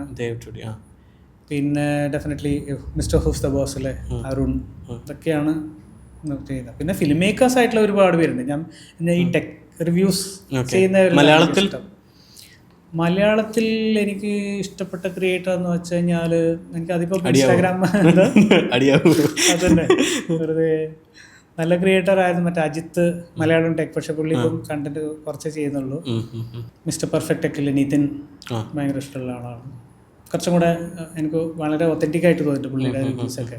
ഒരുപാട് ക്രിയേറ്റേഴ്സ് ഉണ്ട്, ബട്ട് സ്റ്റിൽ എനിക്ക് നിതിൻ്റെ റിവ്യൂസ് ഭയങ്കര ഇഷ്ടമാണ്. ശരത് നിയോൺ ടെക് ഇഷ്ടമാണ്. awesome. അപ്പോൾ ഒരു പുതിയ കണ്ടന്റ് ക്രിയേറ്റർ ആണെങ്കിൽ അവർക്ക് വാങ്ങിക്കാൻ പറ്റിയ ബെസ്റ്റ് എക്യുപ്മെൻറ്റ് 3 ആൻഡ് ചീപ്പ് എന്നാൽ ബെസ്റ്റ് എക്യുപ്മെൻറ്റ് 3. എക്സ്പെൻസീവ് 3. ഏത് കാറ്റഗറിയിൽ എനിത്തിങ് ആ 3 ഉണ്ടെങ്കിൽ അവർക്ക് കണ്ടന്റ് ക്രിയേറ്റ് ചെയ്യാം. Content creator okay. Content creator ഇപ്പം ക്യാമറ നോക്കുകയാണെങ്കിൽ ഒരു ബിഗിനറിന് ഒരു ഇപ്പോൾ ഒരു സ്മാർട്ട് ഫോണിന് ഒരു നല്ലൊരു ക്വാളിറ്റി കണ്ടന്റ് ക്രിയേറ്റ് ചെയ്യണമെന്ന് വിചാരിച്ചു, എന്നാലും അധികം ബഡ്ജറ്റും ഇല്ല എന്നുണ്ടെങ്കിൽ എനിക്ക് സജസ്റ്റ് ചെയ്യാൻ പറ്റുന്ന ഫസ്റ്റ് ക്യാമറ എന്ന് പറയുന്നത് ഫൂജി ഫിലിമിൻ്റെ XM5. True value for money ആയിട്ടുള്ളൊരു ക്യാമറയാണ് ഫൂജി ഫിലിമിൻ്റെ XM5. അതൊരു ബിഗിനർ ലെവൽ ക്യാമറയാണ്. അറ്റ് ദ സെയിം ടൈം അത് പ്രോപ്പറായിട്ട് റിഗ് ചെയ്ത് ശരിക്കും ഒരു cinema camera super 35 cinema camera ആയിട്ട് ഉപയോഗിക്കാം. അത്രയും കേപ്പബിൾ ആയിട്ടുള്ളൊരു ക്യാമറയാണ്. അതായത് ഇപ്പോഴത്തെ എല്ലാ സ്റ്റാൻഡേർഡ്സും 6K 6.2K ഓപ്പൺ ഗേറ്റിൽ റെക്കോർഡ് ചെയ്യാം. ബഡ്ജറ്റ് സെഗ്മെന്റിലെ camera, budget segment under 1 lakh. എനിക്കൊന്ന് അത് വിത്ത് ബോഡി വിത്ത് ലെൻസ് എനിക്കൊന്ന് 80,000 അറൗണ്ട് അത്രേ വരുന്നുള്ളൂ. അടുത്ത കാലത്ത് ഇതുപോലുള്ള സ്പെക്കും ഇതുപോലുള്ള ഫീച്ചേഴ്സ് ഇത്രയും കുറഞ്ഞ പ്രൈസിന് ഒരു ക്യാമറ ഇല്ല. പിന്നെ ഡെഫിനറ്റ്ലി അതിൻ്റെ ഒരു ഡ്രോബാക്ക് എന്ന് പറയാൻ ക്രോപ്പ് സെൻസർ ക്യാമറയാണ്. ഇൻ ബോഡി സ്റ്റെബിലൈസേഷൻ ഇല്ല. പക്ഷേ അത് നമുക്കൊരു എന്താ ഒരു ഗിംബലും കൂടെ ആഡ് ചെയ്താലും അത്ര വലിയ ഇത് വരുന്നില്ല. കാരണം വെരി കോമ്പാക്ട് സൈസാണ്. ഫീസിബിൾ ലൈറ്റ് പറയുകയാണെങ്കിൽ ഈ പറഞ്ഞ പോലെ റിംഗ് ലൈറ്റ് കുറേ പേര് ഉപയോഗിക്കുന്നുണ്ട്. സത്യം പറഞ്ഞാൽ അത് ഉപയോഗിച്ചിട്ടുണ്ടെങ്കിൽ നല്ല കണ്ടന്റ് ഉണ്ടാക്കാൻ പറ്റും. പക്ഷെ ആ ലൈറ്റ് ഷേപ്പിങ്ങിലാണ് കുറേ ആൾക്കാർക്ക് ബുദ്ധിമുട്ട് വരുന്നത്. ഒരു റിംഗ് ലൈറ്റ് വെച്ചിട്ട് നിങ്ങൾക്ക് കണ്ടന്റ് ക്രിയേറ്റ് നാളെ തന്നെ ചെയ്തു തുടങ്ങാം. അറിയാലോ റിംഗ് ലൈറ്റിന് എത്ര വരുന്നുള്ളത്. അത് പ്രോപ്പറായിട്ട് സോഫ്റ്റ് ചെയ്ത് എനിക്ക് തോന്നുന്നു അത് ബെയറായിട്ട് ഉപയോഗിക്കാതെ കുറച്ചും കൂടെ സോഫ്റ്റ് അതിൻ്റെ പുറത്ത് ഒരു ഡിഫ്യൂഷൻ ക്ലോത്തോ അങ്ങനത്തെ ഉപയോഗിച്ച് കഴിഞ്ഞാൽ നല്ല രീതിയിൽ തന്നെ ചെയ്യാൻ പറ്റും. പിന്നെ കുറച്ചും കൂടെ ഷേപ്പ് ചെയ്യണം. നിങ്ങൾക്ക് ലൈറ്റൊക്കെ ഷേപ്പ് ചെയ്യണമെങ്കിൽ ഡെഫിനറ്റ്ലി COB ലൈറ്റ്സിലൊക്കെ പോകണം. ഈ പറഞ്ഞ പോലെ ഇപ്പോൾ സോഫ്റ്റ് ബോക്സും ഇതൊക്കെ വേണമെന്നുണ്ടെങ്കിൽ ഡെഫിനറ്റ്ലി ഒരു 10,000 എബോവ് സ്പെൻഡ് ചെയ്ത് കഴിഞ്ഞാൽ അത്യാവശ്യം ഡീസൻ്റ് ആയിട്ടുള്ള ലൈറ്റ്സ്. റെക്കമെൻഡ്സ് പറയുകയാണെങ്കിൽ ഇപ്പം സ്റ്റാർട്ടേഴ്സിന് പറ്റുന്ന ഹിഫിൻ എന്ന് പറഞ്ഞ ഒരു ബ്രാൻഡിൻ്റെ ഒരു 250 വാട്ട്സിൻ്റെ ഒരു ലൈറ്റ് കിട്ടുന്നുണ്ട് ഇപ്പോൾ. ഒരു ബോക്സ് ഷേപ്പ്. ഒരു ബോക്സ് ഷേപ്പ് ഭയങ്കര കോമ്പാക്റ്റ് ആണ്. അത് ഏകദേശം എനിക്ക് തോന്നുന്നു under 10,000 വരുന്ന ഒരു ലൈറ്റാണ്. നമ്മൾ സ്റ്റാർട്ട് ചെയ്ത് വരുമ്പോഴേക്കും ക്വാളിറ്റി പോരാന്നൊക്കെ തോന്നുന്നു. ആ സമയത്ത് നമുക്ക് കുറച്ചും കൂടെ നല്ല ലൈറ്റ്സിലേക്ക് പോകാം. ഡെഫിനറ്റ്ലി അപ്പോഴ്ച്ചർ ലൈറ്റ്സ്, അമറാൻ്റെ ലൈറ്റ്സ് ഒക്കെ ഉണ്ട്. തേർഡ് ഇപ്പം ക്യാമറ, ലൈറ്റ്സ്, ഇനി ഓഡിയോൻ്റെ ആണെങ്കിൽ എനിക്ക് ഏറ്റവും ഇംപ്രസീവ് ആയിട്ട് തോന്നിയിട്ട് ഹോളി ലാൻഡിൻ്റെ ലാർക്ക് M2 എന്നുള്ള മൈക്ക്. M2 ഉണ്ട്, M2S ഇപ്പം ലേറ്റസ്റ്റ് വന്നിട്ടുണ്ട്. പക്ഷെ എനിക്ക് M2 ആണ് കുറച്ചുകൂടെ ഇഷ്ടം. ആ ഒരു മാഗ്നറ്റിക് സാധനങ്ങളോട് നമുക്ക് എവിടെയും മൗണ്ട് ചെയ്യാൻ പറ്റും. ദെൻ ലിമിറ്റേഷൻസ് ഇല്ല, നമുക്ക് എവിടെ വേണമെങ്കിലും ഹൈഡ് ചെയ്യാം. ഞാൻ നേരത്തെ പറയില്ല മൈക്കിങ്ങിന്റെ കാര്യത്തിൽ ഞാൻ ആദ്യം ഹൈഡ് ചെയ്ത് വെക്കാൻ ആഗ്രഹിക്കുന്നു. ചിലപ്പോൾ കോളറിനകത്ത് വെക്കാം, പിന്നെ കുറെ പെൻഡന്റ്, കുറെ ആക്സസറീസും അതിന്റെ കൂടെ തന്നെ കിട്ടുന്നുണ്ട്. എനിക്ക് ഏറ്റവും ഇഷ്ടപ്പെട്ട എന്താണെന്ന് വെച്ച് കഴിഞ്ഞാൽ അത് ഭയങ്കര കസ്റ്റമൈസബിൾ ആണ്. മാക്കിന് വേണമെങ്കിൽ മാക്കിന്റെ മാത്രം പിന്ന് വാങ്ങിക്കാം, മറ്റേ തണ്ടർബോൾട്ട് അല്ലെങ്കിൽ CE ഉണ്ട്, അല്ലെങ്കിൽ നോർമൽ നമ്മുടെ ക്യാമറയ്ക്ക് മൗണ്ട് ചെയ്യാൻ വേറെ സെപ്പറേറ്റ് ഓപ്ഷൻസും ഉണ്ട്. മിനിമം 8,000 സ്പെൻഡ് ചെയ്താൽ ആ ഒരു മൈക്രോഫോൺ വാങ്ങിക്കാം. അത് സ്മാർട്ട് ഫോണിനാണെങ്കിൽ Type-C ഉണ്ട്, അല്ലെങ്കിൽ ലൈറ്റ്നിങ് ഉണ്ട്. രണ്ടുമായിട്ട് കോംബോ ആണെന്നുണ്ടെങ്കിൽ കോംബോ ആയിട്ട് വാങ്ങിക്കാം. എനിക്കത് ഭയങ്കരമായിട്ട് ഇഷ്ടപ്പെട്ടു. എനിക്കത് വർക്ക് ദെൻ എക്സ്പെൻസീവും പറഞ്ഞു പോയല്ലേ? എക്സ്പെൻസീവ് പറഞ്ഞു. ഓക്കെ, അപ്പോൾ നമ്മുടെ റാപ്പിഡ് ഫയറും കഴിഞ്ഞിരിക്കുകയാണ്. അപ്പോൾ ഹരീഷ് ചേട്ടാ, thank you so much for spending this much time with us. ഞങ്ങളുടെ വക ഒരു ചെറിയ ഗിഫ്റ്റ് വരുന്നവർക്കെല്ലാം ബ്ലൂ ഗ്രീൻ എന്നുള്ള രീതിയിലാണ്. അപ്പോൾ ഞങ്ങളുടെ വക ഒരു ചെറിയ gift. Thank you so much. Live plant ആണ് എന്ന് ഓർത്ത് വെക്കുക. അതെ തീർച്ചയായിട്ടും. Thank you so much for joining with us. ഇത്രയും ടൈം ഞങ്ങളോട് സ്പെൻഡ് ചെയ്യാനും 1 മണിക്കൂർ എന്ന് പറഞ്ഞ് ഞാൻ വിളിച്ചാട്ടോ. ഇപ്പോൾ കുറേ ടൈം ആയില്ലേ? മറ്റൊരു റിയാലിറ്റി എന്ന് വെച്ചാൽ എൻ്റെ ആദ്യത്തെ പോഡ്കാസ്റ്റ് ആണിത്. ഓക്കെ, കന്നി പോഡ്കാസ്റ്റ്. അപ്പം ഇതിൻ്റെ കൂടെ തന്നെ തുടങ്ങാൻ പറ്റിയതിൽ വളരെ സന്തോഷം. ഞാൻ ആദ്യം എബിനെ ഗസ്റ്റായിട്ട് വിളിച്ചതാണ് നമ്മളൊരു പ്രോഗ്രാമിന്. ഇങ്ങോട്ട് വരാൻ പറ്റിയാലും വളരെ സന്തോഷം. അപ്പോൾ thank you so much. Thank you. അപ്പോൾ നല്ല നല്ല കണ്ടൻസ് ആയി ഇനിയും വരിക. അപ്പോൾ thank you so much. Thank you. അപ്പോൾ ഇതുപോലെ നല്ല നല്ല പോഡ്കാസ്റ്റായിട്ട് നമ്മൾ ഇനിയും വരുന്നതായിരിക്കും. അപ്പോൾ thank you so much for joining with us. അടുത്ത വീഡിയോയിൽ കാണുന്നവരെ I'm Abin Philip with Harish. Thank U.